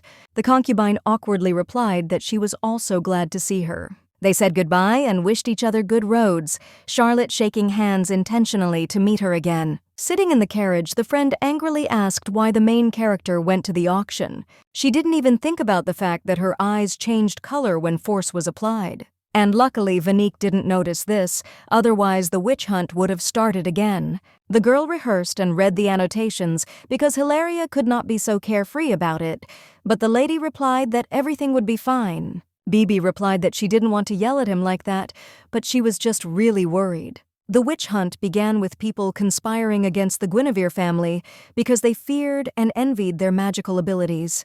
Winfred family, in order to suffer less damage, isolated them and the red-haired queen. As it turned out later, this was not enough. The authorities tried in every way to help, and we don't believe it. And because the latter managed to escape and hide their abilities, the descendants of the red-haired queen were able to start a new life, and she herself chose peace and prosperity for her family and hometown instead of news and love. The desires of our traffic police flow from the same blood as its queen. She also wants peace for her hometown. We will see, albeit a small but very sick element of the future. She decided that she could not help but act, and like the queen, would give her life for the good of the family. The princess's thoughts were interrupted by Bibi, who was due to arrive soon. Seeing that Hilara was using her powers and precious stones in vain, she immediately scolded her because she was wasting invaluable resources. In fact, the main character already knew most of what the auction organizers knew, and it could have helped them expose him. It was announced at the palace that Lady Hilaria had arrived, and the Emperor asked if everything was ready for dinner. Marat presented the perfume, which was supposed to make the girl fall in love with His Majesty, and this bottle was incredibly difficult to find. Well, Adrianius thought he didn't need that because he had a lot of charm. The Emperor just wanted to have dinner and didn't need any perfume bottles for that. Marat noticed that His Majesty was preparing very carefully for this dinner, as if it meant a lot to him. The subordinate prepared a bath for the princess. There was rose oil in it. Hilara thanked Chalaster for this and began taking a bath. After the bath, she has to meet Adrianius because she still doesn't understand what kind of person he is. When she looks him straight in the eye, she feels as if he knows all the secrets. The girl is determined to find out something about him that no one else knows, for example, about his connection with spirits. She needs something that can be a weapon against him, otherwise the game will be lost. Chester had prepared a wonderful outfit for the girl, even though they were just going to have dinner. The main character asked if her subordinates were too emotional, but Kate personally exclaimed that His Majesty is very handsome, and he needs to be answered. Even more, our heroine should be much more beautiful than him, because she is their honor and pride. Pilar said that there was no need to worry about this because she was always beautiful. The arrival of Lady Hilary was announced, and His Majesty was pleased to welcome her. Surprisingly, although she arrived on time, His Majesty was not in the mood. He was curious to see how the girl coped with the first task in the empire that she was assigned. Lydia replied that there was nothing so complicated about it. She thinks it's because the kingdom is historically linked to the Winfred Empire. The Emperor asked if she was with Lady Beatrix and Charlotte. The girl made the world nervous. He did not mention the Duke. The Duke was with her, so she made the most of her time. But the Emperor knew that this was all untrue. He saw that he and the Duke had become very close. The main character decided not to hide anything but simply to say that they are really on good terms. Slapping his hand on the table, His Majesty ordered him to stay with him tonight. Our heroine choked up at what she heard. She didn't understand if it was true. She added that she didn't let anyone into her bed, but for His Majesty, she would make an exception. The Emperor replied that the girl would not even allow him to cross the threshold of the Steel Rose, so he asked her to stay with him. Thinking about the consequences of her inviting Duke Veneco, the main character, realized that some kind of strong scandal was spreading throughout the palace. In this case, people might think that her relationship with him, and what is no different from other concubines, she should be the one who will not threaten the Dowager Empress. The main character apologized because it was her mistake. The princess added that she could not have imagined that it would upset him. In fact, the Emperor was very angry. Hilaria was hanging out with someone else, and Nike still hasn't filed a report. Hilaria promised His Majesty to stay in the castle. The girl also said that she would sleep in his bedroom. She added that it seemed to her that the Emperor was very tired and that it would be advisable for him to go to bed earlier. His Majesty blushed. Looking at her, he was shocked. She is a very charming and unpredictable girl. Pilar asked if she could ask for a change of clothes, but the Emperor said that was not necessary as they would pick something up here. The girl relaxed and saw that the Emperor was in a better mood. The girl's assistant was very happy because their dream was coming true. Hilary and His Majesty would spend the night together tonight. Charlotte secretly listened to the girl's conversation. She didn't know what to do. She couldn't even imagine that it would affect her so much. She thought about what she would do if it were Hilary, because this was the first time this had happened to her. The concubine was very upset. She was fed up with it all. The maid asked if everything was okay. Charlotte is tired of criticizing and envying Hilary because it makes her feel unhappy. If she cannot take the place of Empress that she dreamed of so much, then let the princess take her dream place because she is more suitable for this role. She punished the open work to throw away all red cosmetics. The same must be done with the outfits. Charlotte no longer wants to wear what she doesn't wear to attract the Emperor's attention. She has realized that she no longer wants to tease His Majesty with her taste. She ordered the preparation of new clothes for her, which she wore before arriving at the palace. She wanted to move on. Night came.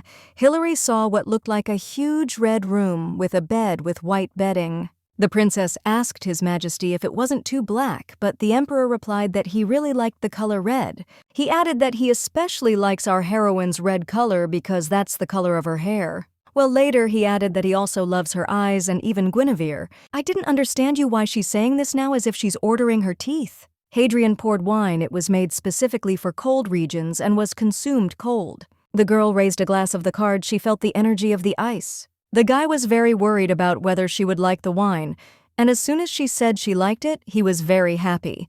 Hilaria added that it was the first time she had drunk such wine, and His Majesty was very happy about it. The girl asked for another glass. His Majesty asked not to overdo it with booze. The lady replied that she would not allow him to see herself in an animal state, but she had not yet become drunk so quickly. The woman also asked for wine. The Emperor found her cute. The girl didn't understand why she was drinking so much. Maybe it was the atmosphere of this room because it was very calm here. The main character drank more than she thought she should and asked for more. But the Emperor refused, saying that she had had enough. After that, the girl got up and said she wanted to rest. As soon as the princess stood up, she immediately fell. His Majesty became very nervous and asked if the girl was okay. Hilaria said again that she had no strength at all. She couldn't get up at all. The Emperor saw that the alcohol had done its job and the lady was completely tired. He laid the princess on the bed and sat down next to her. He looked at her and said that the girl was very strange. The guy thought she had fallen asleep, but then the girl dragged him by the shirt into the same monument. Hilaria replied that she was beautiful. Her mother always said that she was the most beautiful in the world.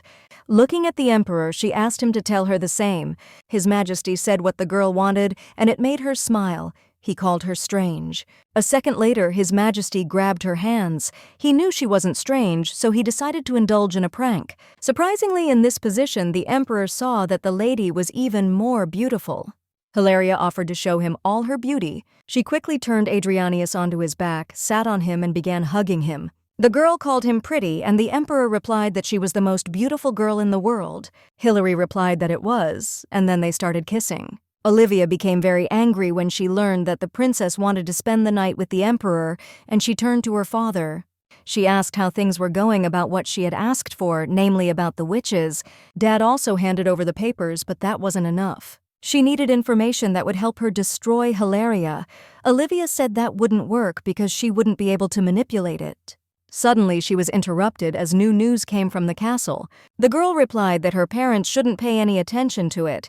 The elderly people relied on her a lot, as always.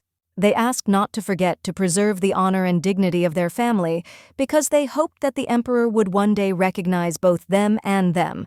But if Olivia preserves the family's dignity, then Schuyler will take everything from her. Most of the records of the destruction were burned by the imperial family who tried to find the remains, but it was too dangerous. For a long time, the concubine finally figured out how she could prove that Hilaria was a witch. Our heroine woke up from Katie's words. She was in tears.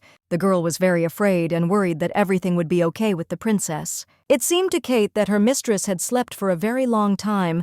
Most likely the main character had drunk too much yesterday.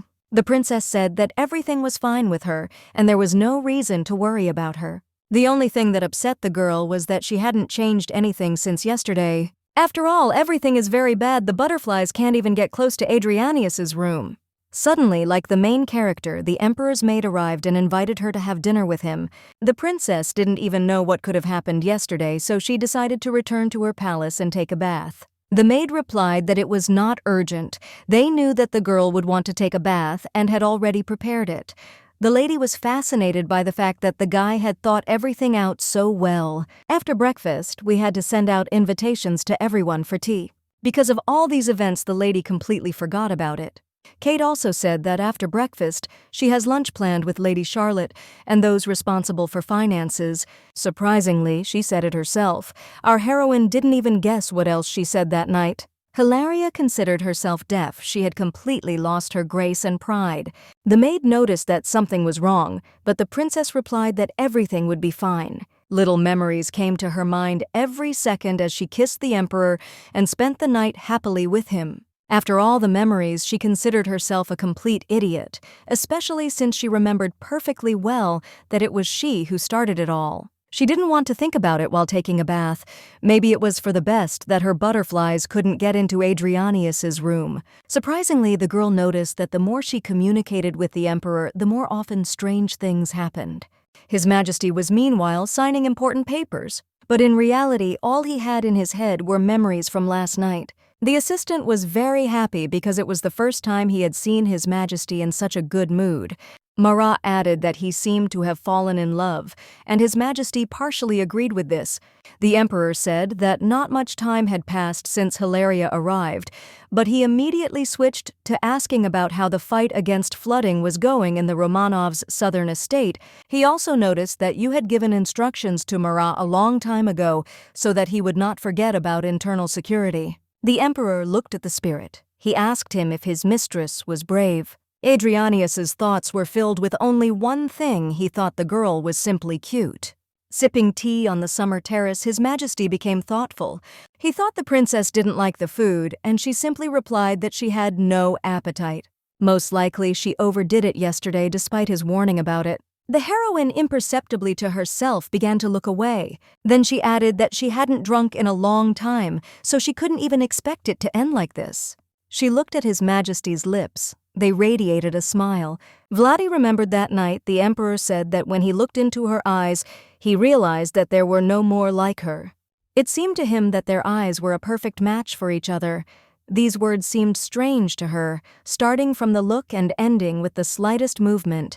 Everything about him became so important to her. Suddenly I felt dizzy. The alcohol still hadn't worn off. Maybe that's why she's feeling something now that she can't even explain. The princess realized that it was all because of that damned wine. Adrianius said that she must have already heard that an emergency meeting had been scheduled due to the flood at the Romanovs' place, along with Charlotte and the treasurer. The girl replied that the maid had already reported this. It was at this time that everything happened. Everyone there drank water that was contaminated after the flood. The main symptom was dehydration. This disease spread throughout the empire and many people died. The lady decided to add something more to this matter and asked to consider her proposal. His Majesty was surprised by such an action. The lady replied that although a flood is terrible, something a little worse could happen, such as an epidemic. The man thought it wasn't scary, their empire, because it had never happened before. He guessed that perhaps the lady had reasons to think so. Since the Romanovs' house is near the sea, many use water directly from there. Many people still eat seafood, and the waste from it is thrown right into the streets, causing animals to carry it to all corners. Unsanitary conditions could cause a terrible epidemic that would sweep the entire empire. The emperor was pleased with the girl's work because now he knew where to turn his attention. He thought for a moment and crossed his arms. The same feeling began to grip the lady again. Within a moment, the emperor completely agreed that this was an incredibly good decision. He was really interested in what to do better, whether to send more doctors there or to establish more hospitals in the empire. The princess thought he was quite cute, and yesterday he was even cuter. She suggested making clean water a top priority, and thanks to the rain, there is too much of it now. Still, the mandatory point of entry is to provide absolutely everyone with drinking water and simply warn the doctors so that they are prepared. If an epidemic does strike the entire empire, specialists will be needed who can care for the patients. Suddenly, the emperor asked what the girl would do if he got sick and whether she would take care of him. She didn't like the question. She answered briefly, and clearly that she didn't understand medicine at all, and there were many more people in the yard who understood it. He believed that the girl's care would help him much more, especially since they were already lying in the same bed and under the same blanket. This will shock the girl. She couldn't understand how this could have happened. Your Majesty will reply that she was trying hard to stay warm and therefore leaned against him. It's strange because she's never been cold and even always sleeps without a blanket, but the man just listened to the girl and admired her. The princess, looking at his face, felt how sweet His Majesty was, especially when he talked about it. We couldn't even guess what else the man could blurt out. Their pleasant conversation was interrupted by the Marat, who turned to the emperor. Adrianius apologized and said it was time for a meeting. Buttoning his shirt and getting fully prepared, he added that he hoped the lady would handle everything just fine. With a smile, the princess replied that it would be done in the best possible way, and with that they parted ways. But in farewell, the emperor stroked the girl's head, which really shook her. She couldn't believe he had just done that. There was a strange atmosphere around her. It seems like everything around them is only getting more confusing, and maybe they need to avoid meeting alone. Through the butterflies, the princess heard the maids chatting among themselves, but how Lady Hilaria slept with His Majesty in the same bed. She also saw how Olivia got angry with her and couldn't come to her senses, breaking everything in her castle. Only now did our heroine realize what she had done. Meanwhile, a letter was delivered to the Empress's office, and the maid was angry because she thought he would be handed over not through the maid but in person. This all made the girl very nervous. The family helper has almost reached his goal and will soon meet Hilary. One of the men asked what brought him here. The guy immediately said that he had to meet Beatrice. One of the maids said she was very disappointed in our princess because regardless of her status, she did not come and invite the Dowager Empress. She wondered how a Celeste could serve such an owner. Indeed, usually any invitations are delivered by maids, and to show all her courtesy, she sent the eldest of them to deliver this invitation. But Her Majesty's maid thought it was foolish. Chalster wondered how our heroine didn't listen to this and acted immediately. Papivka was glad that she was supported. Nadia ordered the Chaloster to be raised immediately. She turned to the Empress's maid and said that she had heard a lot about her, especially today's conversation. The other maid immediately said that she had been serving in Vladislav's castle for a long time, and as if simply pointing out the mistake of the other maid, Sela said that mistakes really need to be corrected, and suddenly said that the maid was wrong herself, therefore he has no right to teach anything to a Celester. The princess added that you need to look at yourself first before pointing out someone's shortcomings. The maid got angry and asked if our heroine wanted to say that she was wrong. That lady said she was absolutely right, and yet she was somewhat curious. Namely, who in this castle stands above all the maids. No matter how much she worked here, she still hadn't been made head, and even if the Dowager Empress listened to her, she was unlikely to forgive her for such rudeness. This is the first time she has met someone like this because in Guinevere, no one can afford such a thing. Hilara said she wanted the maid to become a polite stand for whoever could become her empress. Suddenly coming closer to her and grabbing her chin, they added that she should behave as her mistress had taught her. When she arrived and smiled, she said that she could do a great job teaching her etiquette herself. The lady quoted a phrase the maid had used to insult the girl recently. The woman bowed to her and apologized, saying that she had done wrong. Kilara said that to the maid's knowledge, the history of the entire Vladislav castle had never been such that an invitation had been personally delivered to those who invited, and she had no idea about it. The princess was serious. She said that the maid's owner would not be delighted as the Dowager Empress. She assured us that her invitation would be passed on, and we would also be looking forward to seeing the Empress at the tea party. Calling her maid Hilary left leaving the maid alone with her thoughts. When she went out into the yard, the woman said that she considered Shalester the best candidate for the role of head maid. The girl thought that the princess was aiming for the Empress's place, but this was not the case because our heroine said that she was not interested in the throne. She also thanked the maid for being completely on her side. But the princess added that she would no longer allow Chaloster to bow her head to such scoundrels. Turning to her, she said that there was no need to focus on little bugs like Maria. The maid thanked her for everything. In her future, she saw Celeste as the head of a metal rose and Merlin's handmaiden, and after that, she took the place of the head in Vladislav's castle. But due to the actions of our heroine, this will not happen, so before she leaves the empire, the maid must be returned to her place. It's just that now Celeste is so sweet and naive. Her Majesty the Dowager Empress said that her maid did the right thing, and for such arrogant people she has a special medicine. First, you need to bribe the maid with a metal rose. Despite her status as a princess, she is from an ordinary principality and therefore has neither the money nor the means to bribe anyone. The maid understood what Her Majesty was talking about. The Empress hoped that Hilaria would learn a lesson from this. To meet Hilary, she was worried because the girl had not said a word and suddenly disappeared somewhere. The friend asked her to warn her about this next time, and she handed her a bag of precious stones. I heard what the Empress was saying through the butterfly, and she realized that she needed to act now. This made the main character laugh because they have no idea that nothing will work out for them. The Emperor received a message about the budget after recovering from the flooding. He remembered the princess's words about the epidemic. He said that this was not enough, so he ordered to increase the budget and prepare appropriate measures with the Minister of Social Security before the epidemic. This surprised him because there had never been any epidemics in their territories. The Emperor stated that there was a fairly high possibility that due to the flooding all the water around could become contaminated, and therefore he wanted them to prevent an outbreak of the disease in advance. Still, the Minister of Finance wondered why His Majesty expected such an outcome. The Emperor said that this was enough and he was not going to discuss it any further. He also ordered to discuss all this with Hilaria because she was in charge of this. Although the ministers were against it because she was still little familiar with the affairs of the empire, the Emperor replied that she had already conducted affairs in Guinevere. He asked the question bluntly and wondered if they didn't trust the young princess. The sheriff and ministers immediately said that this was not true because they had heard a lot of good things about it, and he was sure that it would work out. Meanwhile, our heroine was bored. There was absolutely nothing to do in the castle. But in fact, I was walking with the Emperor. He even imagined how beautiful a girl would look on a horse. He discussed the birthday with the Ministry of Finance and others. The man wanted to hold a horse race in honor of the birthday. He wants this to be a real competition in which everyone can participate and the winner receives a gift from the Emperor himself. There was a lot of discussion among the workers, so His Majesty said that it was over because they had so much to do. Hilary's reaction when she heard about the horse racing.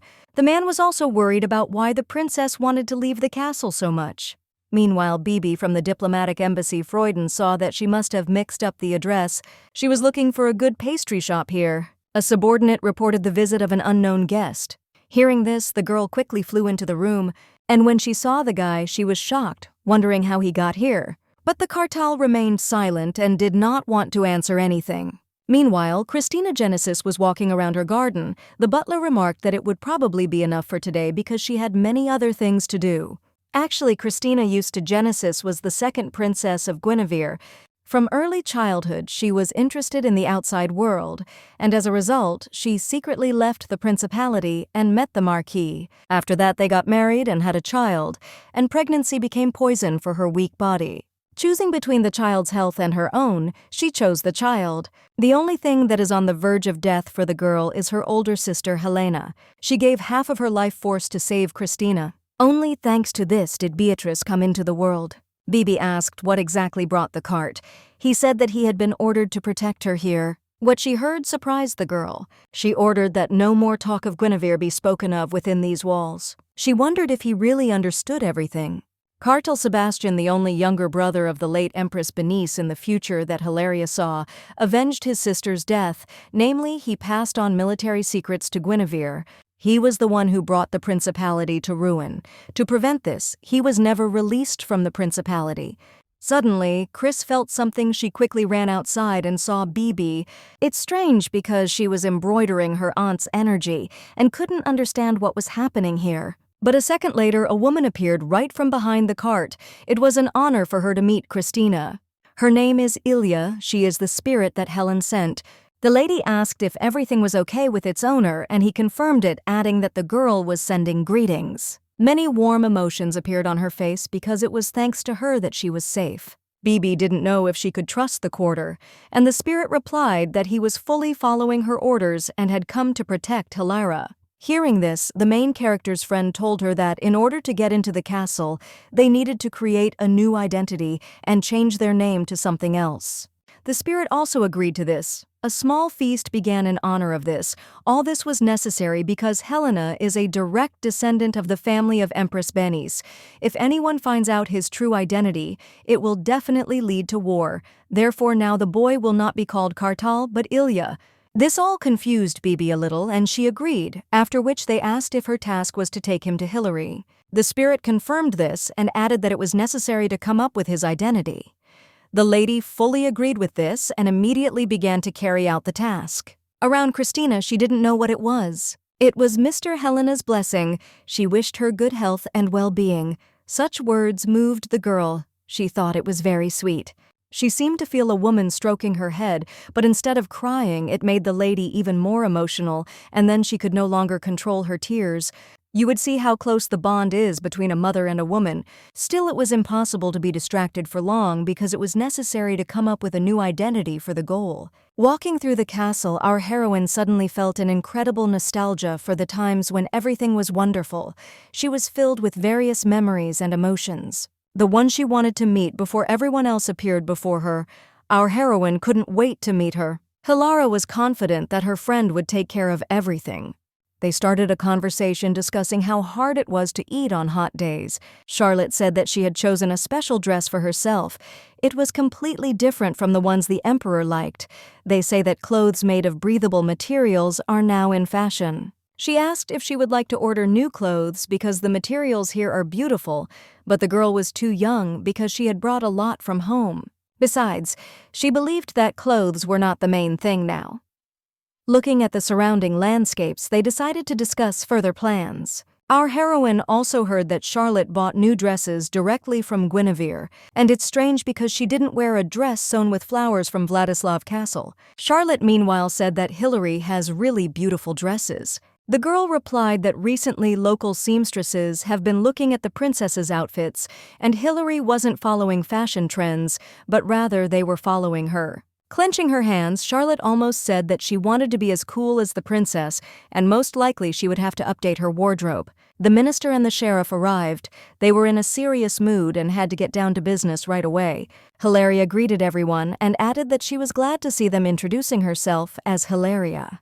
In Winfried, she moved on to the main one. Such simple questions gave rise to many disputes between the men, and they began to argue continuously among themselves because one insisted on providing an incredible amount of money, and the other replied that this was impossible because His Majesty wanted to organize horse races.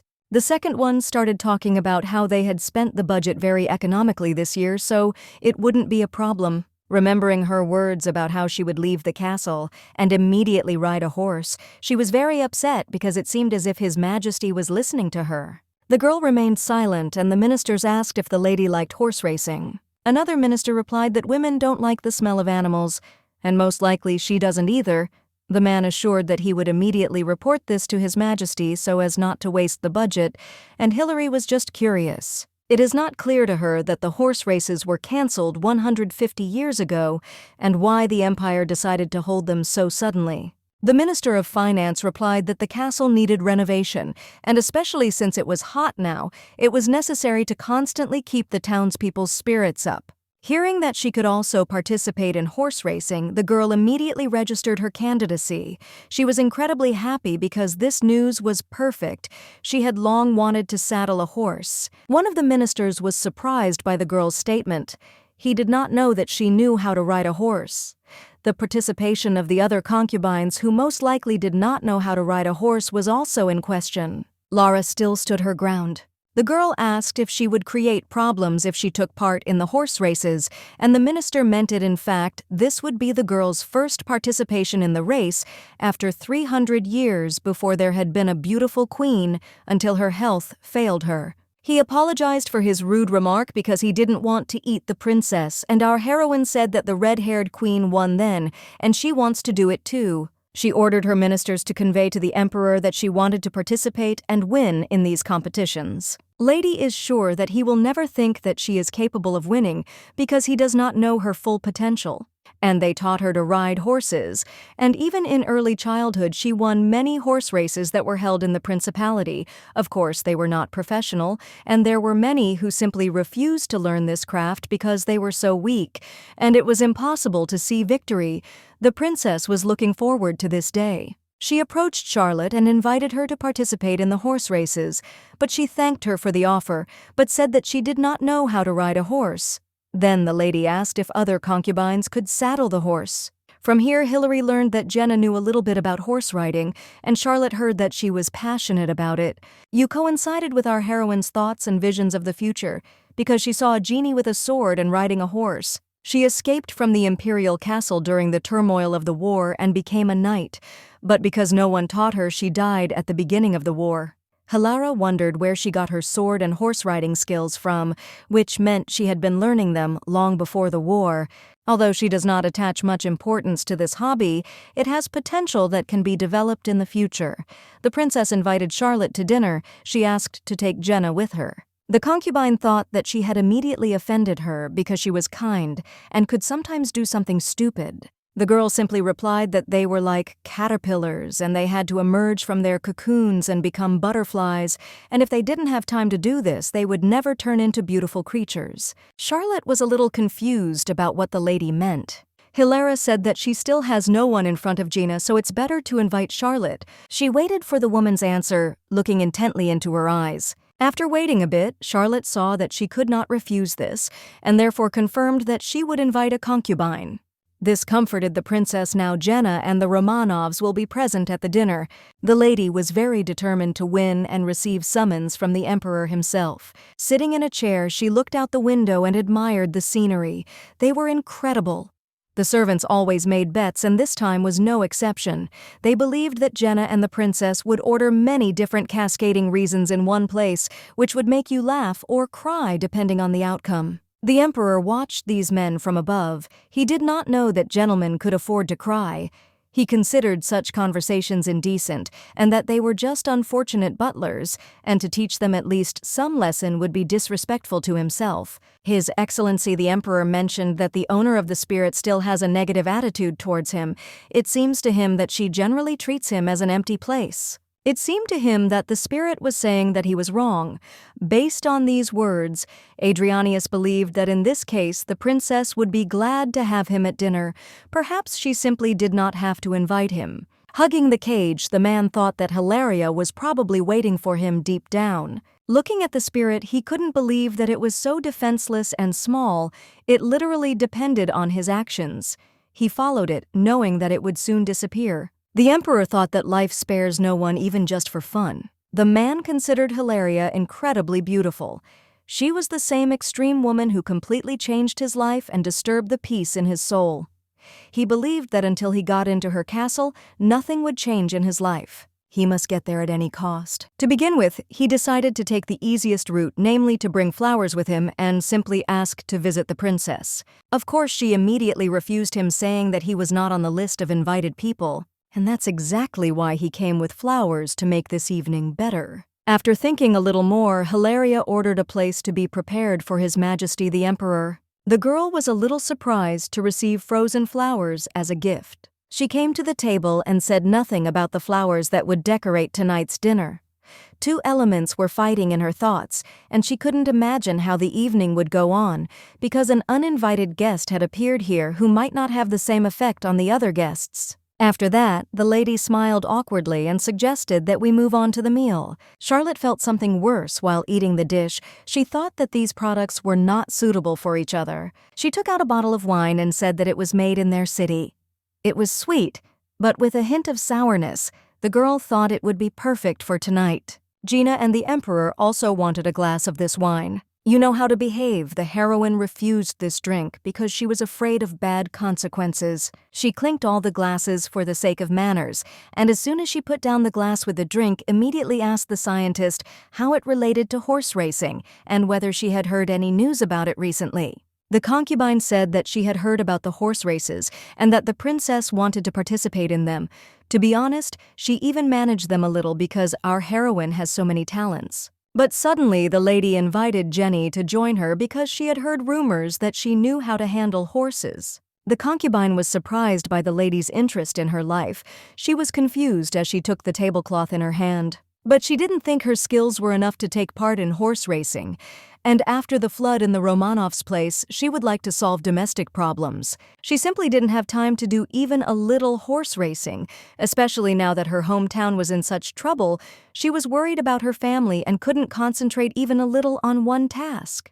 Hilaria replied that the flooding was contained and there were almost no casualties, and thanks to His Majesty's quick reaction, they managed to avoid serious consequences. She asked His Majesty if this was all true, and he added that she personally made a great contribution, and it was she who prevented this whole situation by telling him that unsanitary conditions could arise, and also that he temporarily increased the budget for this place. The lady was worried perhaps because she didn't know that His Majesty would tell everything like that, a little embarrassed, but the lady replied that misfortunes in the family should not deter her from having fun. She asked what other reasons she might have for not wanting to participate. Suddenly, the concubine's memories returned. Everything around her seemed to have disappeared. She was alone and sitting at the table feeling lonely and cold. Only one image appeared in her head. Her father found a sword under the girl's bed. He called her an idiot because instead of doing housework or preparing to be successfully married, she was practicing with a sword. She couldn't do anything about it because it was her passion and obsession. She always wanted to improve her skills as much as she could. Despite all her father's orders not to go near horses or swords, she still wanted to do it. Knowing what the girl was thinking, Hilaria said that Gina no longer belonged to her family, so she could do whatever she wanted and wasn't obligated to listen to what they said. The lady was surprised to hear this. She turned towards our heroine and looked at her for a long time in silence. But here she wanted to say something, and the princess added that she had to be honest with herself. This provoked her. She gathered all her courage and decided to participate regardless of the opinions of her family. Hilaria was happy to hear this. She finally had a friend with whom she could ride uphill. She recalled how as a child she learned this wonderful skill on her horse, which brought her a lot of excitement and positive emotions. The girls had a great time with His Majesty and Hilaria. They discussed a lot and decided that such gatherings should be more frequent. It seems that the women have finally become at least a little friends with each other. Jenny, a gift as a token of gratitude. She really hoped she would like it. The concubine said that she would be very happy to receive it from her. There was a good atmosphere between them, but this was not enough for our heroine. Suddenly, the Emperor told Hilary that she and he must have a secret conversation that would last all night. Hearing this broke Charlotte's heart again. She blushed heavily and immediately apologized for leaving so early. She accidentally wished the couple a hot night instead of sweet dreams, then straightened up and quickly left the room. The wife also apologized in a more formal manner and said she would be leaving. She made a farewell gesture and also left the room quite quickly. The couple was left alone in the middle of the large hall. Hilary was confused about what kind of conversation His Majesty was having and sat silently, turning her face away. Still, she dared to ask to discuss with him what he wanted to do as soon as possible. His Majesty's mood was simply wonderful, and he smiled, adding that the ladies should not turn away from him because he always wants her to look at him. It all seemed strange to her. Why all this unnecessary tenderness if they don't even meet yet? She is on the side of her hometown, and he stands for victory in the war, and each of them pursues their own goals. This is why Hilary will never be able to be with His Majesty the Emperor. Her thoughts were interrupted by his gaze. He was looking at her too intently. In which case, the Empress should become a Malin Proton will come if nothing changes, so you need to play the main role to get his love. She didn't want to be an extra and play a secondary role, even if she didn't allow them to meet, because Adrianius's main goal was not to love Malin. This is just an alliance with the Proton Empire. He is ready to do absolutely anything to win the war. The princess added that she had repeatedly said that she did not want to become an ordinary decoration in His Highness's castle. But he understands everything and even remembers her words for a long time, and yet the lady could not understand why he had come here with a bouquet. The man replied that he didn't consider the girl an ornament, and she should understand why everything was the way it was. The words she heard made the lady worry. It would be better if he had kept quiet, the girl thought to herself. But His Majesty the Emperor could not resist, and continued, even though Hilary wanted to interrupt him. He still added that he was very interested in her. It was important for him to find out what she was trying to achieve and why she had not invited him. He touched her face and wondered if he was still a nobody and a completely empty place for her. Now our heroine understood absolutely everything. The Emperor stole her butterfly. Starting with the words about the horse, he heard all her words. He also specifically used the butterfly to find out his weak points. Hilara. I wondered what he would do if she said that the Emperor remained a stranger to her and was not at all interesting to her. The guy stood up abruptly, which frightened the girl. He now patted her on the cheek and added that he didn't care about anything else but her. He was simply obsessed with the princess and was ready to do anything he could. Hilara made him that way, after which the guy kissed her passionately. I want their kiss to be passionate and ardent, but she still had to push him away for her own good. The Emperor added that he would never do anything that she herself did not want to do. Perhaps this is love. They kissed so passionately that they bit each other's lips. They couldn't control their emotions. It was clear that they loved each other passionately, hiding it very much. The Emperor said that if she would just stay in her place, he would fulfill everything he had promised and more. Our heroine thought it was some kind of trouble. This is what her actions led to. It was because of her that the Emperor began to behave so strangely. While washing her face, the lady thought about what had happened. In all her failures, she invented the smallest butterfly that fell into the hands of Hadrian. She summoned all the spirits back to her room filled with golden light. She found a spirit that was stuck. His name is Simendor. He controlled the others, and he is missing. Now she realized that everything was as she thought. To get the butterfly back, she would have to go straight to His Majesty's bedroom, even though she wanted to avoid it as often and for as long as possible. But she wanted to make sure that it was definitely a salamander, but she had to make sure that everything was exactly right, so she ordered everyone to take their places. Wife entered the room and handed him a gift from His Majesty, namely an ointment. This made her so angry that she shouted his name throughout the castle. The next day at the meeting, Bibi looked at her friend's lips. They were injured. In response to this, the girl simply replied that she was hurt by a cat, but she had better tell the truth right away, because the girl immediately started wondering where exactly in this castle there was a cat, because she really likes to pet them. She barely answered that rabbits used to be raised in the greenhouse, but now they have become friends with the cats there, and they all live together. Bibi immediately understood that this was nonsense, because there were only tigers here. After thinking a little, the heroine realized that the greenhouse was so large that a person could live there, maybe even a tiger, a lion, or a wolf. If she had a few, the Emperor wouldn't be able to walk around her castle, and again she found herself thinking about him. After looking a little closer, the friend soon realized that the cat that had scratched the girl's face was Adrianius. I made her laugh so hard that she couldn't stop, and Hillary said that the lady was taking a big risk right now. Even threats couldn't stop her, so she resigned herself to it. The heroine realized that it was impossible to hide anything from her friend, so if she had already come, let her eat the pudding, because it was her favorite chocolate pudding. Handing her a piece, the woman began to enjoy it. The maid asked Kate what kind of woman this was that even the princess treated so well. The girl replied that it was her cousin. During a light snack, the girls discussed their own issues, and Bibi mentioned the same thing to Jenna. Unexpectedly, she pulled out 2 boxes at once, although our heroine was expecting 2, and the woman replied that she would soon understand everything. The princess asked Celeste to give everything to Jenny along with a note. My mother asked who the guy was standing at the entrance, but Bibi said she would introduce them as soon as she let him in, although more important was whether the girl remembered the place where she had chased butterflies. Without even thinking, she immediately gave the name of this place, namely the Diplomatic Embassy of Proyton, and that was correct. She checked the documentation about the ships that had arrived there over the past few years and found something interesting. About 3 years ago, the emperor and his family secretly visited these lands, but he told everyone that he was traveling and simply stopped there. However, they still haven't left the country, and there are even more who can confirm this, and the witness is a person the heroine can't even guess about.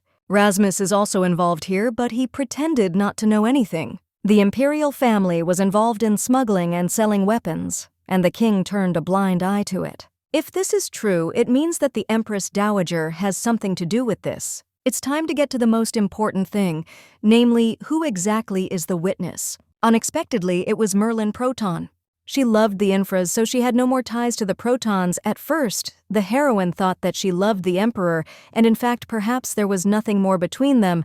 They left it a mystery why the Princess Malin took risks and sold weapons just for the sake of money. Of course, people make various bad concessions for the sake of gold, but here everything is much simpler. The girl sought the place of Empress, she wanted the throne, and Hadrian used her and traded weapons for bait. But if it comes to the wedding of these two, it is unclear how everything will turn out, or whether she should interfere in these matters. But, on the other hand, if our heroine helps Merlin take the place of the Empress, then I don't even know if she will be able to benefit from it. If the Emperor wishes to tie himself to the family, there will be many more princesses in the Poiting family to serve as Empress.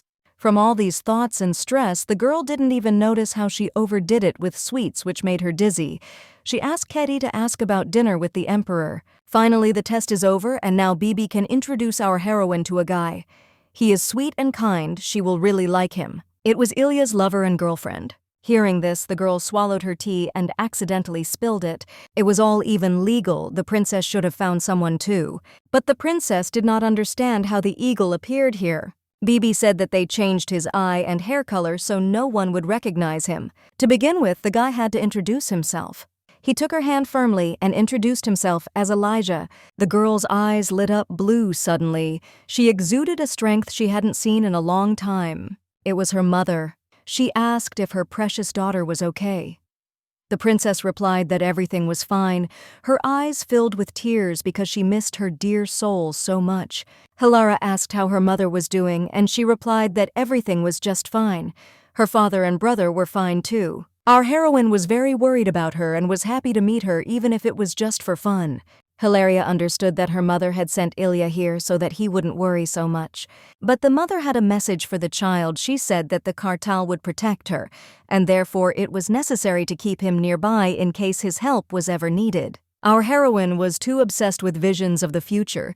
She knew that perhaps the cartel could betray her. But his mother replied that this wouldn't happen because she was always monitoring him and would be watching over everything. After this conversation, my mother had to go run some errands because it seemed like someone was coming. The princess wanted to be with her mother for at least 2 more minutes because she was very bored, but because someone was already approaching, she was forced to disappear. She became curious about who had visited her. It was the Emperor. It was unexpected for her because it was unclear why he had come to her right now. Meanwhile, Jenna received a gift.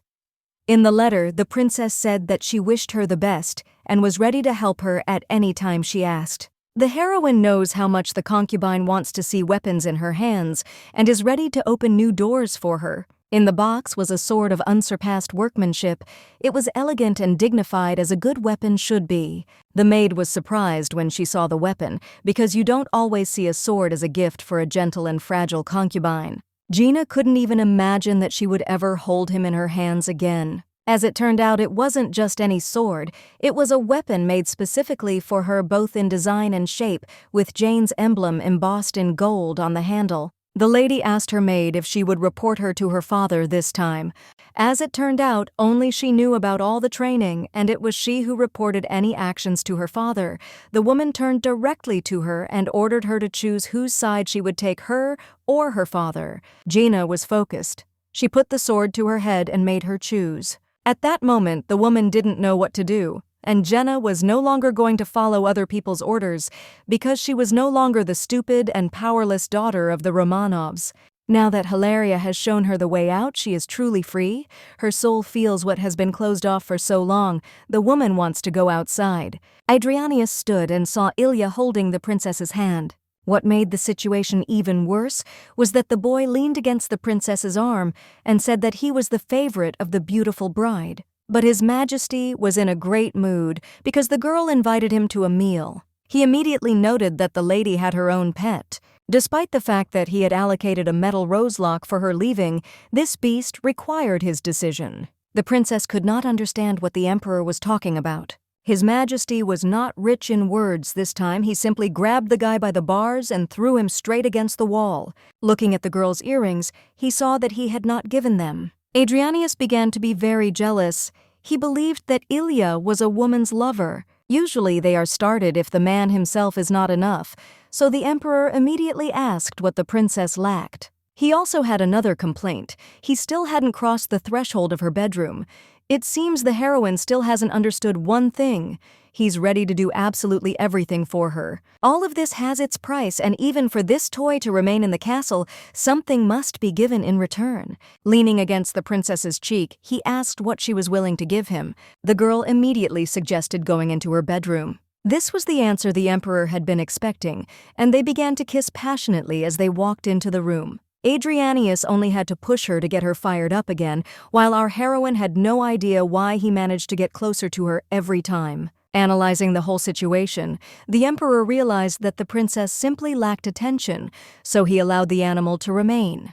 Hilaria promised that the day would come when she would definitely repay him for everything, and His Majesty replied that he would look forward to it.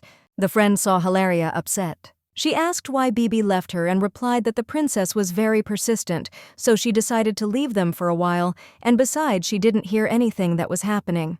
Now that it turned out that Ilya was really her cat and that kissing her like an emperor was a scratch, she laughed, driving the main character to anger. Meanwhile, the guy was very worried. Vadya took his hand and told him to relax, because everything went well. His look was incredibly strange. She asked what happened, and he replied that he simply completely obeyed her and would do whatever she said. Shaking her head, the princess couldn't even guess what spell her mother had cast on the boy. Bibi said that it was the same magic as Ilya, and that he was a spirit, so it was probably better for him to stay in the castle so as not to be seen by others. Of course, the friend came up with the idea she was good, and if he stayed in her bedroom, the emperor would be very angry. The girl noticed that our heroine liked playing with the guy's hair. Emperor Proyton has other children besides Malin. There is a good chance that he doesn't even know about her absence because the princess was at the embassy all this time. And I would ask what the girl is thinking about this time. But still, she had the idea in her head that becoming a good fairy who granted wishes might not be such a bad idea. Malin sighed, and before that she will have a request for Bibi. She wants to see her friend in the place of Empress Proyton. I realized that the girl's whole plan, the lady gasped. The opening was truly brilliant. The emperor sat in his office. He understood that he had done wrong, and he needed to control his emotions more. The duke entered the office and asked what had happened to the emperor. The emperor said that he had just returned from the castle of the Steel Rose, which meant that he had seen Hilary. He remembered the girl's words about how she only wanted a secure future for Guinevere, and that the empire was her last concern. That was the only reason she was here. Just remembering the girl, he couldn't forget her eyes, which burned like the sun's rays and resembled the bottomless ocean in color. She was very different from the other girls. The more they talked to her, the more they liked her, and now he was sad without her. Even though they spent a few hours together, it was enough for her to fall in love with him. The Duke will note that there is quite a lot of precipitation today, which is why His Majesty decided to meet with the princess today. His Majesty replied that he could look at his future empress whenever he wanted. Unexpectedly, the Duke decided to tell the story of the princess inviting him to tea. He thought that this would bring the emperor out, and he boasted that the girl had invited him to her bedroom. Everyone seems enchanted, and it couldn't be otherwise. Marat entered the room. He didn't understand what was happening here. The two guys were very tense and looked like they were about to kill each other. The princess entered the office and interrupted all this noise. However, she heard everything outside the door. Adrianius said that he was ready to watch her eat cute food for the rest of her life. But she came here for a different reason.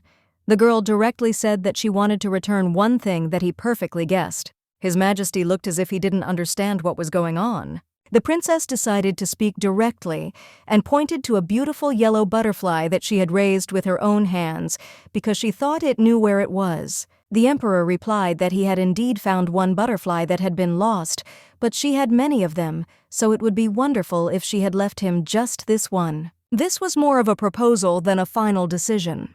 Hi, Lara replied that she didn't know why the man wanted to draw the entire castle's attention to her so much, but I think that was enough and she didn't want him to continue using her. The emperor noticed that the medicine remained on the girl's lips.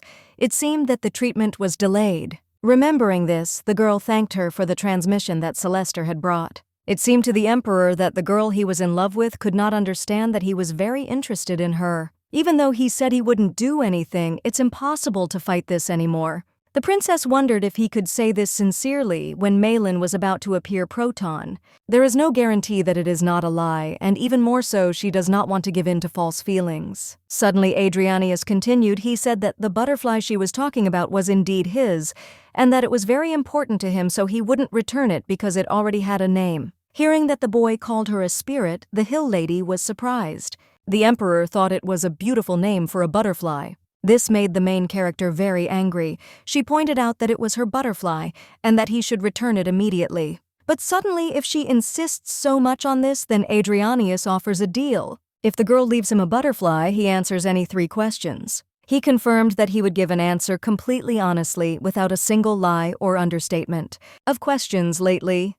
Still, she felt sorry for her butterfly, and for now, it would have to sit in a cage.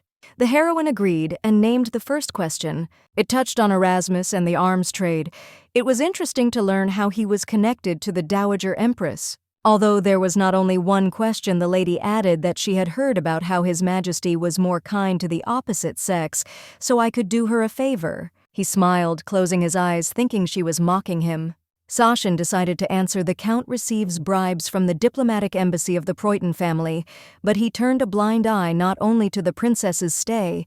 The main lady did not know namely how the illegal arms trade took place. The princess asked His Majesty to be more verbose. He continued by ordering me to take his hand because it would be expensive. Hilaria didn't understand why all this was happening. She wasn't sure it was worth doing. She didn't even have time to think about her decision carefully when His Majesty grabbed her hand, after which the heroine asked to answer. The emperor said that just as she summons butterflies, so he does with people, and this applies not only to Duke Veneco. Hadrian asked the following question. I was wondering why he was turning a blind eye to the arms trade.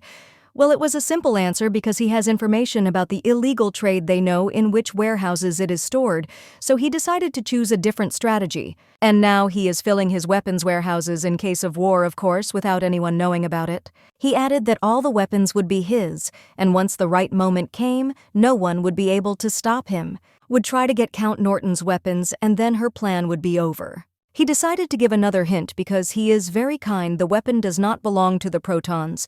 It is delivered to the Goth Empire and then to the Kingdom of Oswald. Judging by this answer, the heroine's affairs are bad because all the weapons belong to Adrianius and are shipped abroad.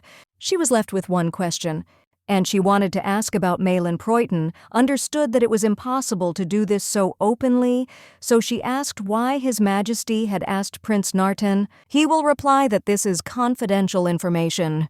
What was interesting, and in the future, was why Hadrianus invited him here. It seemed that the war was not only between the kingdom, but also between the courts of the emperor. He could easily have been killed while he was on a mission. The emperor asked who told her this, and the lady replied that she didn't need to know anything because there were butterflies. Yet His Majesty gave an answer to this because he promised. It seems to him that the Dowager Empress has false hopes that he will lose her in the future. It was too obvious to him. He touched his face and turned to the princess asking when she would invite him to her chambers. But the man added that promises must be kept, and then Hilary directly asked why he chose her. This confused him a little, and the lady replied that he had many concubines and he was only chasing one. This question seemed strange to Adrianius because he had said from the very beginning that he was interested in her, so you could just believe it and accept it as a fact. In the end, he decided to fully confess and say that he was no longer interested in anyone but her. The girl was shocked by this answer and asked him to come to her chambers at night. A faint smile appeared on the emperor's face. He held her hand and thanked her for the invitation. The lady was waiting in her chambers when suddenly a spirit appeared behind her and spoke to her. Shalara was watching Olivia. She was very angry because access to the Steel Rose Castle was becoming increasingly closed to her, and she had not found a single accomplice, all included with Charlotte and Jenna, as well as the Emperor and Dowager Empress don't even deserve dirt from under their fingernails. It seems to her that there is not much time left for the torment, she just has to endure it, because the preparation for the day when the end will come to her enemies is over. They bribed people who spread rumors that the new princess was a witch and even fabricated evidence that she would take it. All that's left is to bribe the senior maid of the Steel Rose Castle. Chelster is a good worker, but she is also a proud girl. She is one of those who will not follow the lead of those who control her. No matter how much they offer her, she will not take a bribe. So Olivia wanted to make her crawl at her feet because she wanted revenge. She called the maid Jeanne. Ordering to open the purse, the maid saw a large number of precious stones in it. The woman added that if the maid listened to her request, these stones would be hers. Meanwhile, Her Majesty the Dowager Empress was talking to Jenna and was curious about how the girl was doing. They had a nice conversation and chatted, although the Empress had completely different things on her mind. The old woman believed that if they had been in contact with Count Narton's daughter before that tragedy, they would have been able to absorb Romanov's soldiers. Even if Hadrianus dies, it would be nice if the girl at least became his concubine. The Empress knew about the girl's participation in horse racing and asked if her father knew about it. She added that famous ladies of the capital do not participate in such vulgar events. However, the girl's origin is different, so she believes that her father should have told her about it earlier, so that there would be no problems later. The young concubine's face changed. She became sad, but Her Majesty said she could speak to him. Jenna thanked her for her understanding. She also wanted to ask about Hilaria because she wasn't at the tea ceremony with her and would like to know what kind of person she was. The old woman had her own reason for keeping her by her side. No matter how long it took, she always obeyed her, and perhaps this time would be no exception. Suddenly, the Empress's plan didn't go as she wanted, and the girl simply changed the subject. She asked again, and the young concubine was firm and repeated once again that she did not want to talk about Princess Hilary because she had seen nothing and heard nothing. Jenna smiled. It was an unusual smile. It meant that the lady was completely free from her father's influence and was also no longer ready to obey Her Majesty. She added that if she was so interested in seeing her, it would be better to meet in person. All the time she spent trying to adapt the girl to herself, the old woman didn't take into account what kind of person she was. Diana also added that if the old woman asks her out again, she will refuse. Now everything has completely changed, and the girl sitting in front of her is not the same scared and worthless girl she was before. Jenna's castle and many other things completely changed, which made the woman very angry because Hilary was to blame for everything. Her aggression knew no bounds. She blamed only one person for everything, namely the red-haired concubine. Our heroine has been through a lot in recent days. She thought about the Emperor. He thought she was impressed by his strength.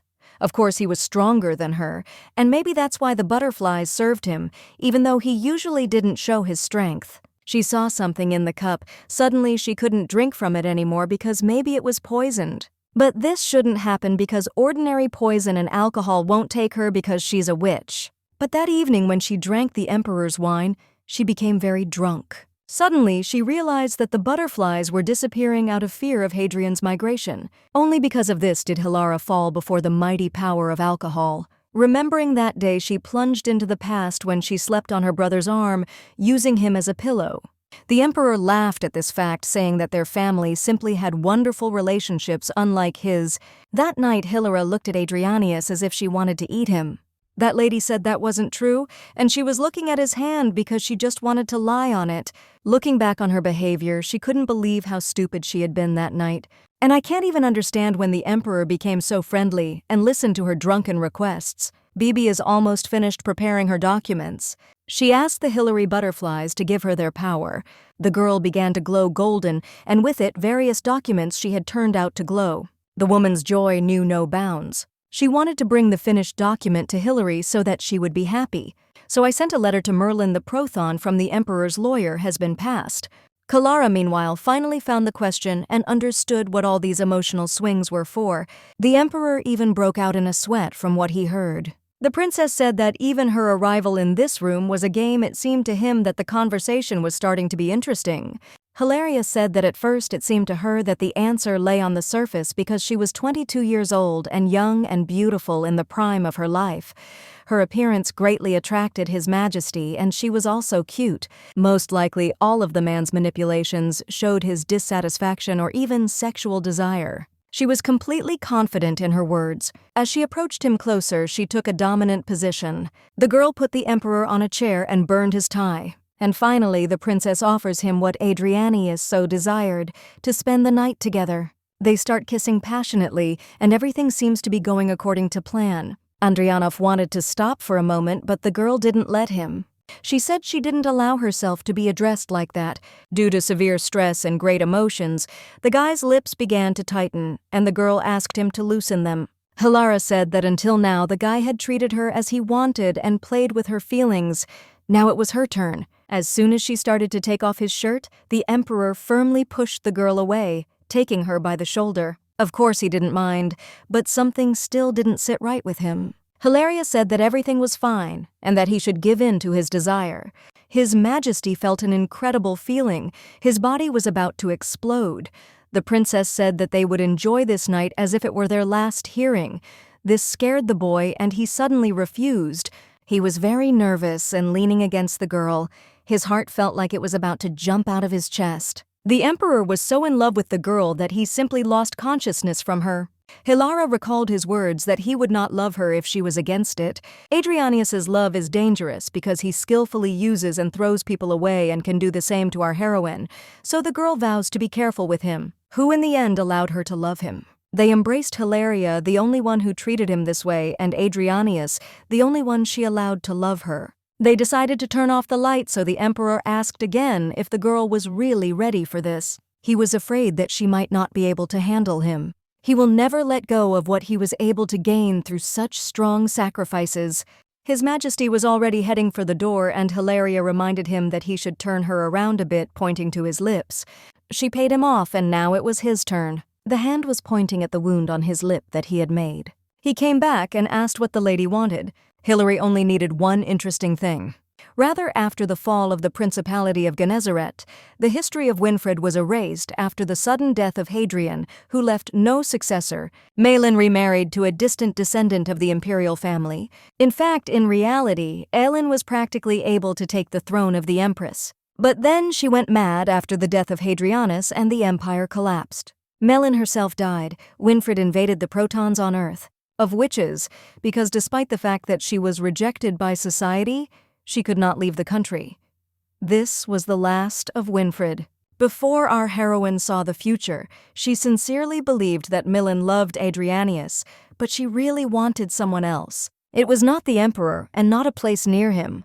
The girl wanted to be passed instead of the empress. She decided to take revenge for Adrianius, destroying her dreams, and Winfried was completely destroyed. After a short while of thought, our heroine declared that she wanted to control the protons. She asked to entrust them to her. The emperor thought that the girl lacked his majesty. The lady jokingly replied that this was exactly the case. She remembered that Adrianiuso had asked her to take his hand, so this time the lady suggested doing it herself. This surprised his majesty. After thinking a little, he said that he could do anything she asked. The princess replied that he just needed to be on her side and watch her create history. It will be both exciting and dangerous. Many people consider our girl a thief, point fingers, and call her a witch. The emperor could not even imagine that someone could afford such a thing. The girl was silent, smiling. She didn't want to say her name. She asked the emperor not to let her go until she had finished her work. She asked if His Majesty wanted to please her sweetheart. If so, then he should kiss her hand. He thought for a moment and turned away sharply. The guy added that he had to go, which surprised the girl. She asked if he would regret leaving like that. But Adrianius replied that that was enough for today. He definitely wouldn't regret it. He lived only for one thing. Remembering his father's words, he clearly heard his father asking to name not Narton, but Adrianius as his heir. That is why he must protect and return the lands lost to Winfried, complete the feat. He is a prince who has not received recognition from the emperor. Imagine in front of the people after the mission, crowned with success. It will be very noble. He went to this for a very long time. Everything went as if by magic. Hilaria appeared like a ray of sunshine from the first second of their meeting. She became the center of his world. For such a chromosomal blood type in a person like Katrina, he leaned against one of the doors and was shocked by his own situation. Meanwhile, the girls were chatting among themselves. Charlotte asked if it would be better to drink coffee now, because we need to take into account the baby's health. Last night, Adrian heard from the palace and was very confused, after which rumors began to circulate that he would soon have an heir. If this were true, the weakling would burn with shame. She asked Charlotte if she believed the rumors that I was walking in the yard right now. The girl immediately replied that knowing her, it was probably a lie, but from the girl's face, the princess knew that she believed it. They discussed the construction of the slum. Shibota replied that it would be necessary to relocate and settle the local residents. Only after that construction would begin. The princess suggested involving the residents themselves in the construction if possible, providing them with a decent salary. After all, if they hire someone from outside, they will have to think about where to settle these workers. Charlotte agreed that it was a very good idea, but she didn't know how the residents would react to it. Hilary learned the result of such actions because in the original story, the authorities forcibly relocated people, and this caused a very strong reaction. The crime rate in areas with migrants has increased dramatically, complaints about them, and even the risk of an uprising have spread throughout the area where migrants have settled. But slum reform was of primary importance because now people there can't even buy food. Having mentioned all this, Hilary replied that in the slums, citizens cannot find decent work, and she thought that they would gladly agree to help in their own interests. Charlotte believed that in addition to this, the level of education of the local population should be improved. She suggested teaching children to be pickpockets, and then hiring them to work because clever children with a loose tongue will hand out leaflets. Because of this, more people will learn about the reform and understand why it is all needed, and the public's view should be shaped by the idea of improving life, not by how bad everything is. After the reforms, the city awaits a new future. Charlotte was surprised by our heroine's sharp mind. The maid approached Hilary. She told the princess about the unexpected guest. Her Majesty apologized and replied that 5 noble women were waiting for her. The belly said that she also didn't understand what was going on in the palaces. All these data probably didn't receive an invitation to tomorrow's tea party. Most likely they will apply here. Chiara replied that in the future it should be made so that it would be quite difficult to get to them. Tomorrow's tea party would be in the garden, and the next palace would be a steel rose. Hilara said that they should know how strictly the selection of those who want to come will be carried out, but all subsequent tea parties, it is evident that they will discuss the affairs of the empire, and all ideas and new trends will be in their hands. Jenny didn't seem to like it, but Hilary really liked it. She thought the girl was cute. Jana replied that she also likes our heroine. Thanks to her, she was able to realize what she really wants. Moreover, she became for her not just a person who sent her and another with whom she can drink tea. Hilary replied that suddenly it is just a beautiful word in the future. It hopes to become even closer to her. She asked Charlotte if she supported them. The girl suggested replacing the tea with alcohol next time. The concubine said that their family Fagrevi kept a lot of all kinds of delicious alcohol and asked what drinks they preferred. Jana told us that she really loves beer. After a hard, exhausting workout, it goes down just fine.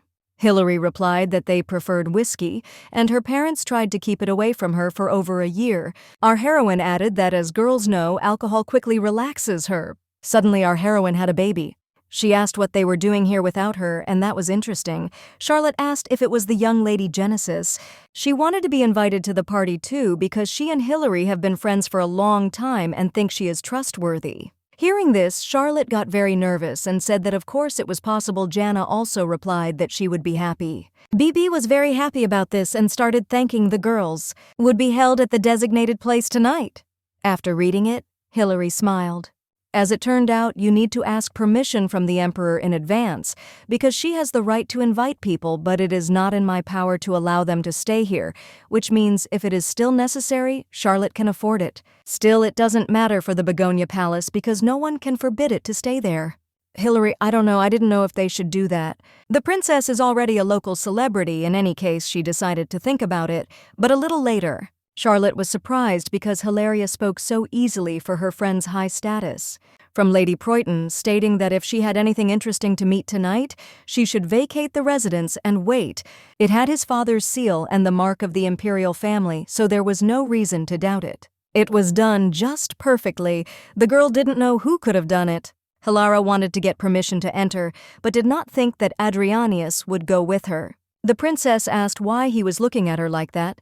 She wondered if it was her gaze or the eyes themselves that he liked. He replied that it was like looking at a magnificent flower that could not be plucked. Intrigued by the answer, the girl asked the squirrel if he would marry her if she asked. The emperor replied that the door of his chamber was always open to her, but the girl wanted to have a husband who would be enough for her. This surprised the boy. It seemed to him that even now she should have enough of a boyfriend. He asked about the golden-voiced boy. But she said that he could not enter her bedroom, only the guest room. He could not believe that the girl wanted it so much. It was clear that Adrian was very jealous of her for this guy. He didn't understand why he couldn't afford to be jealous. He added that this pet can be neutered. The princess replied that it was quite inhumane, but in that case the emperor would stop being jealous of her for him, but the girl did not think that this was a good way. After all, it was disgusting. Her Majesty took her hand and said that the idea was simply wonderful. It seemed to him that this was the first time they had gone outside the castle walls together. Instead of just holding hands and having to sit closer, that would be more romantic in his opinion. Sitting on the guy's lap, they became very close. She looked simply gorgeous. The lady flirtatiously thanked the guy for the compliment, and he replied that she was the first person who had ever made him say such words.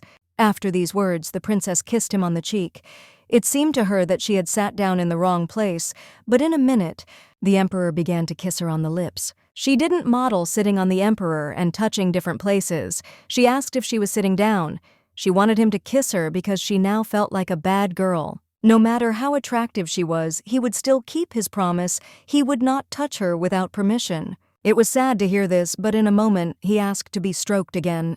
Not hearing, she asked again, and the emperor replied that the girl should continue to stroke his hair, and it seemed very charming. He asked her to stop giggling, and after that, they kissed very passionately. Stroking his face, she couldn't imagine his expression when he met Maylin.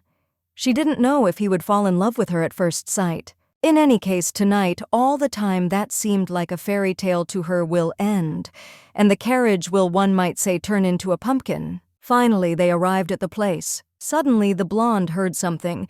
He hugged the princess tightly and said that he was very scared because that uncle was looking at him very angrily. This made the emperor laugh.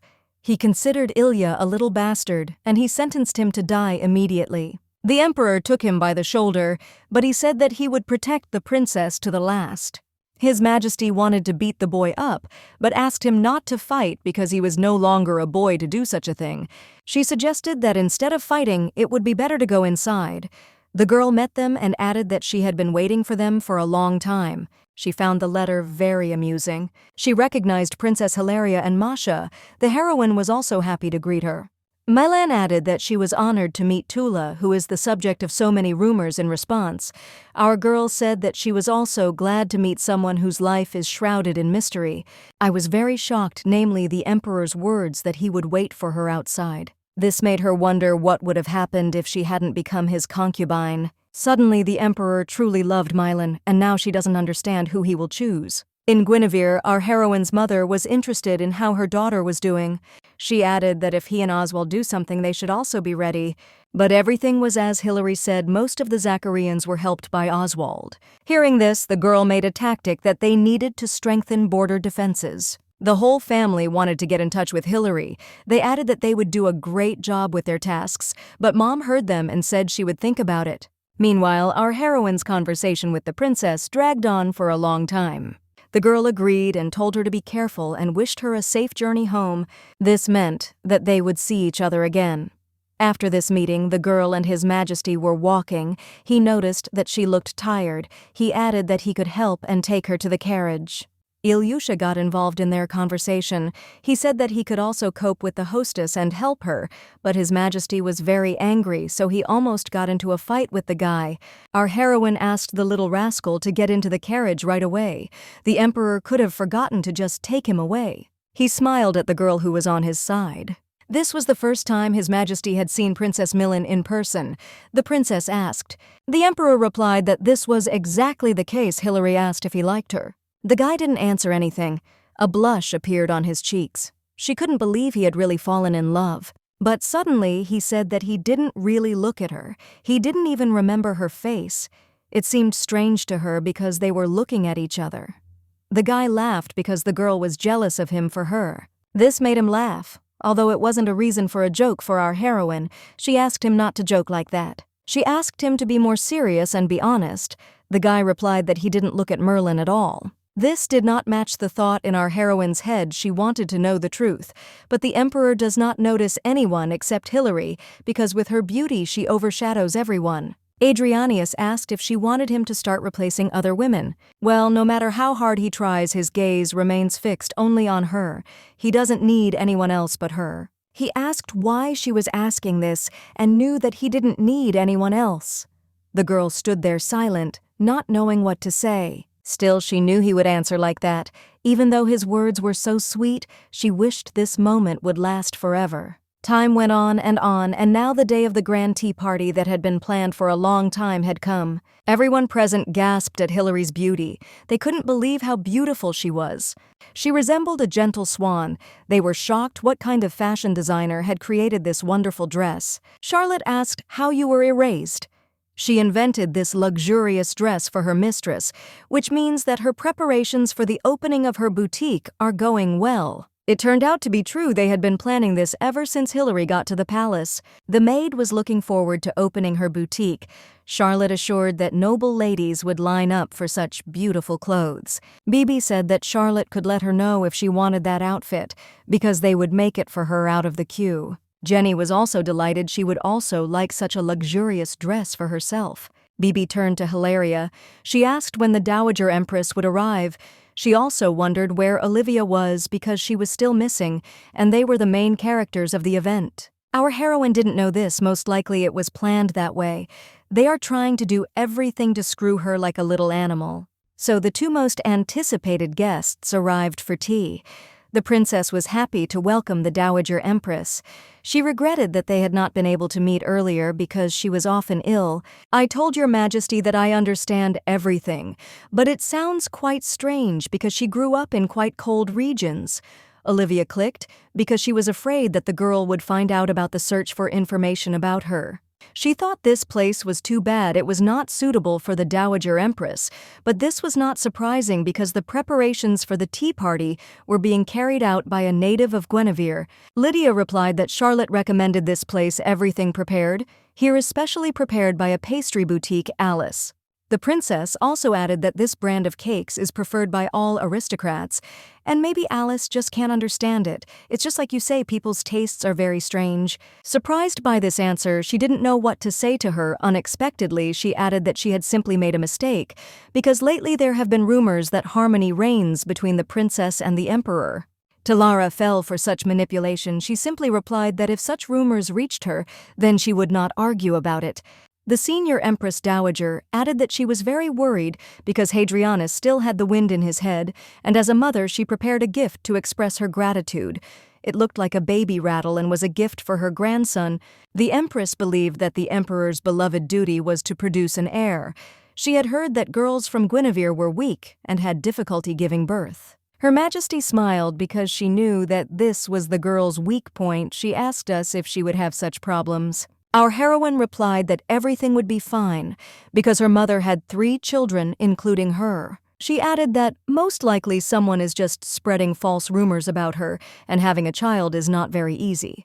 She closed the gift from the woman and said that the Empress would understand her because she had associated herself with the imperial family, but still, I don't think now is the time for an heir. Well, she will still accept the gift with great joy. She will need it in the future. The woman clenched her fist in anger, which was to be expected from the princess.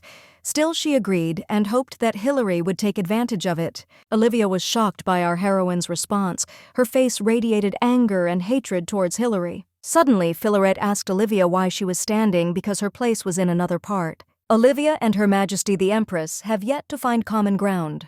At today's Hair 5, there was an important guest. It was Countess Narton Hilaria, sincerely thanked her for accepting the invitation. When rumors about her reached even Jennifer, she was very happy to meet her. The old woman was shocked that all these charming words were said about her. The fact that the Count of Nartan buys up all the weapons for Adrianius, but the Countess is not particularly interested in weapons. I am getting alkaline fabrics, lace, and accessories brought from abroad. This is her mania for the future sewing business.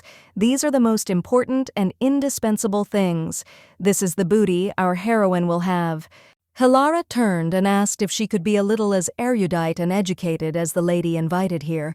Ferry each other, whispering we saw that everything was going well for our heroine. Kate said that there are still things she is not capable of. At first the girl didn't understand what her colleague was talking about, so the girl added that Hilary couldn't protect herself from unforeseen situations. In an instant, Olivia spilled juice on such a beautiful, luxurious dress. She seemed to have done it by accident and began to sincerely apologize, adding that everything was falling apart for her, as if that was how it should be. The princess didn't even know what to say, so she was just stuck in thought for a second. Our heroine will have to be on guard always and everywhere. But Olivia didn't expect a negative reaction. The girl just smiled and said that everything was fine. It's certainly strange that everything is falling apart, the lady added, but she asked if everything was okay with her hands and suggested she go to the doctor because she was worried. When Hilary stepped on her heels, Olivia exclaimed, "Oh!" The girl added that there must really be something wrong with her. At that moment, she asked the clock if another dress was ready for the evening, and to her surprise, everything was ready. In an instant, the lady changed her clothes. Kate was shocked because it was very clever. She literally changed her dress in one movement. Olivia was simply crazy about it. She didn't know what to do because she had been beaten again. At the tea party, everyone was happy except for 2 girls, namely Her Majesty the Empress and her companion Olivia. She entered the hall of Her Majesty with pretensions having arrived at such a late hour. She couldn't sleep because Hilaria just wouldn't leave her head. The Empress shut her mouth because she dared to raise her voice at her. Still, she accepted her. But even in Her Majesty's advances, the branch evoked many different emotions. She believed that our heroine was doing the wrong thing because she really wanted to go to the races and took Jana with her. She was like a lump of dirt that had fallen into a clean pond. She asked if Olivia knew how to purify water from insects, and she added that it was necessary to make sure that the princess never surfaced again. Well, the woman was a little worried. The horse races were being held for the first time in a long time, and there would be many witnesses. She asked if Olivia understood what she was saying, and she confirmed it. The concubine promised to do everything in the best way possible. Charlotte saw a new thing in the hall, namely a bow and arrows. It was not there before Hilary said that it was a gift from His Majesty the Emperor. He calls her a sniper. The milkmaid didn't think it was strange because she was a princess, a special person in his relationship. This bow and arrows of the past ruler, he gave the entire set to the platoon empress. It was about this set that there were many rumors. But in fact, there is something that he knew better than the bow, namely the language. Charlotte corrected herself and added that she meant eloquence. There were many stories about how the former emperor had defeated many people with just one word. She thought it was the perfect gift for Hilary. The girls gathered for a hen party. They drank a lot and were simply delighted with this amount. For a successful tea party, the Duke's family sent dessert. Charlotte added. BB was very pleased because the evening promised to be very pleasant. Jenna meanwhile asked if the girls knew how to drink because she wasn't particularly good at it. Princess Genesis assured that this is not a problem because she drinks very well, and her friend Hillary, she added that she drank with the princess many times but never saw her drunk. What she heard seemed amazing to her, but still the princess decided to keep the incident when she had recently gotten drunk a secret. Charlotte opened the wine and announced that today was the day they would see Hillary drunk. She asked her maids Katie and Chavastor to keep something a secret from Hillary. Meanwhile, Bibi raised another toast. Hilaria was surprised by her friend because she got drunk very quickly. It's hard to get her drunk, but it turned out to be much easier. In good company, everything happens faster. They didn't even notice how they drank everything they had prepared for the evening. Our heroine also drank quite a lot. She even started to feel dizzy. The girls found it strange because Adrianius promised to come, but never showed up. Charlotte also got very drunk. She started screaming at her brother's meat and asking him how he was. Jonna, sipping her beer, looked at the girls and felt a little shy. Now Hilaria and her were left alone. They decided to continue. The concubines began to drink to argue whoever would lose consciousness first would lose. Within half an hour, Hilaria was almost unconscious and officially lost. We'll see the princess being taken to bed. Diana said she should also go home. Kate took her with her. But Charlotte had a special order for the maids, namely, that when Hillary got drunk, Chaloster and Kate had to stay away from her. Meanwhile, the housekeeper took the girl to the emperor's castle. Our heroine was not at all against it, and she was ready to continue further when Her Majesty the Emperor came out to meet her. He was very tired of all these negotiations, as many powers from different kingdoms had come together to make peace, even King Oswald, who was on warm terms with the Dowager Empress. But he had only one thing on his mind, and that was to see Hilaria because only she could bring him true pleasure. The subordinate reported that the bedroom was ready. When Adrianius entered his chambers and saw Hilaria sleeping very sweetly on the bed, he did not understand what she was doing there. The girl was drunk and didn't understand what she was doing here. She woke up at that very moment and asked what was going on, but when she saw the guy's torso, she immediately started addressing him as if I were you. She started asking various obscenities about what was under the robe. She was very happy because she could see absolutely everything with her robe open. The next morning, she was woken up and asked if she had had enough sleep. This was his community, Adrianius.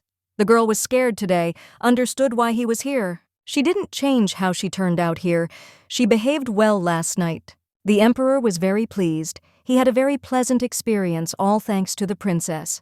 The girl didn't understand what was going on, but Adrianiuso asked how she felt. As it seemed to him that night she received great pleasure from his press, the girl froze from what she heard. She doesn't even know what she did last night because she doesn't remember anything, but that can't be the case because it was with her help that the emperor lost his virginity. He added that it was not worth making fun of the emperor's chastity. He wondered if the girl would take full responsibility for the work done that night. Hilara replied that she would agree to anything if the emperor needed it. To show her intentions, she began to undress, saying that it was not difficult for her because she was confident in herself. His Majesty could not believe what she said. The girl was persistent and calmly could undress with the same success as yesterday. Although she doesn't remember anything about that night to bring everything back to Adrianius's mind, she will also have to undress. His Majesty refused because he will soon be holding a meeting. Hilara replied that it wasn't too bad. Although she was sorry, she added that they would definitely do everything next time. Although she calmly answered all the emperor's questions, she couldn't believe what she had done that night. The maids were very happy because their mistress had been looking for the emperor all night. Hilara asked the plot if it was true that it was all a coma, and she replied that she personally took her to the emperor. No matter how much our heroine ate, she still couldn't remember anything that happened the previous night. After recovering from the shock a little, she asked what happened to the rest of the girls. They were still sleeping. Hilara reminded herself again that she didn't need to indulge in alcohol, so that this wouldn't happen again. The Empress and Olivia would arrive soon. She knew about Her Majesties themselves. These words didn't seem so dangerous to our heroine. What was more dangerous was that at any moment she could suddenly stab any of them in the back. She turned to Katie and Chavastor, who ordered her to make tea in the living room. A guest is coming to visit them soon. As soon as Duke Warnicki headed towards the palace to the princess, the emperor's aide pointed out that the main palace was on the other side. Although he didn't want to go in for a while so that no one would notice and he couldn't do it, he asked Marat if Adrianius was alone now. He replied that he had received yesterday's gift, he had to go back and see what was there. The emperor was currently in a meeting with the Minister of Foreign Affairs, and Marat himself was busy. Vanek knew about this, which is why he decided to hurry to come to Hillary. Realizing that his plan would fail, he said that he immediately needed to go to Hillary to report something. Marat asked what exactly she needed to tell him, thereby hindering him. Suddenly, he said the correct answer to his own question, namely that the Duke simply wanted to consult with the girl. He was a little worried but still confirmed it. As soon as the Duke thought that the annoying assistant would get rid of him, he offered to go with him to the princess because it would be more fun that way, even though just a minute ago he had been talking about being incredibly busy. Even in such a difficult situation, he had to find free time. It really annoyed the guy. He couldn't do anything about it. Since he did not need suspicion from the emperor, he had to act calmly. Strange thoughts appeared in his head that had never visited him before. In an instant, he realized that he just wanted to see her face. This whole meeting was just to meet the princess. Duke Vanek of Swain was welcomed into the palace by the rest of the Roses, one of whom said that the princess had invited him the other day, but the guy didn't know if it was rude for him to come without warning. The maid replied that it would have no effect because the princess had said to hold it. As he walked along the corridor, he surveyed the area. Finally, he came to Hillary. She was sitting at the table and spilled tea. As soon as he saw the girl, his breath hitched. But as soon as he looked closer, he saw that because of the sun's rays, it was not our heroine but his sister Charlotte. She said that she would call the princess soon, and she also added that it had been a long time since they had seen each other. I couldn't imagine what we would have here because she and the princess didn't get along well. The concubine held her head still ached from yesterday's alcohol. The guy asked if everything was okay, but the girl simply replied that it was a slight hangover. She asked not to worry because everything will pass soon. Waiting in the hall, the lady drank tea while Marat asked if she had come. The girl wanted to talk about a business matter. After that, they started talking about Princess Hilaria because she seemed very versatile in logic.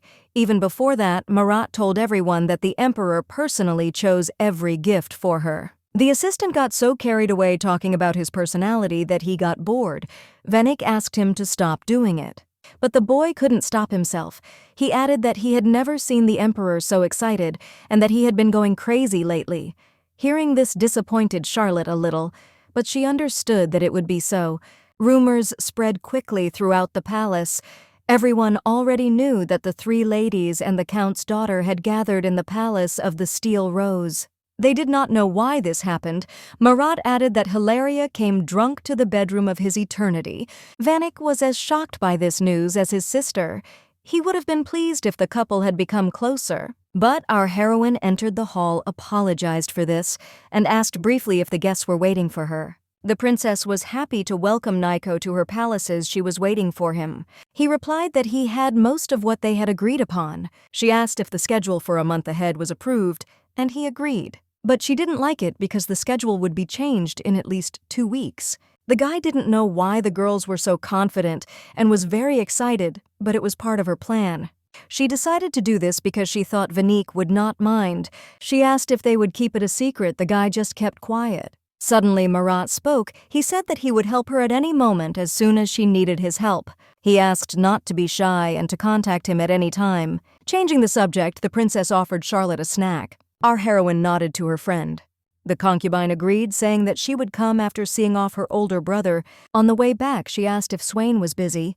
Charlotte reminded him that he had said earlier that he wanted to get a job.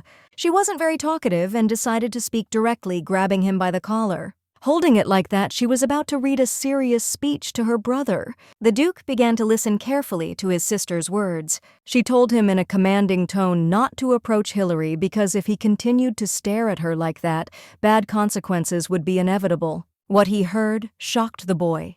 He didn't know that it could be read so easily, although it was a small secret that the Duke kept to himself, and Charlotte herself found out about it. Everything was visible in his eyes. The guy replied that it was just a headache and everything would pass. Charlotte wasn't sure it would end as her brother would have liked. She asked him to be careful because love is an emotion that someone can take advantage of very easily. The man assured his sister not to worry because nothing like that would happen. He clenched his fist and promised himself that this situation would never happen again. Charlotte silently looked at her brother without missing a word. They acted as if they were no longer brother and sister, but strangers. Hilara asked if her brother's farewell was good. She was glad that everything went well. Charlotte asked what exactly attracted Hilaria to her brother, and the girl replied that it was just an interesting business. Charlotte added that although she is not very close to the Duke, she thinks that in the future it would be good to build a wonderful relationship because in fact he is His Majesty's closest ally, and he also has a sharp mind. Hilary said that the girl didn't need to worry because nothing would happen. Van Eyck is a person who knows well and sticks to his words because regardless of whether he is a man or a woman, everyone can be charming. Understanding all the intentions of our heroine, Charlotte asked what she planned to do. She replied that there was nothing better than exploiting a man's love. No matter how low it was, she would be free to use both Adrianius and Vaneco. The strength of these guys will go to the good of what she wants. I seriously thought that if our heroine's relationship with her brother was revealed, the Emperor would simply use the girl and throw her out.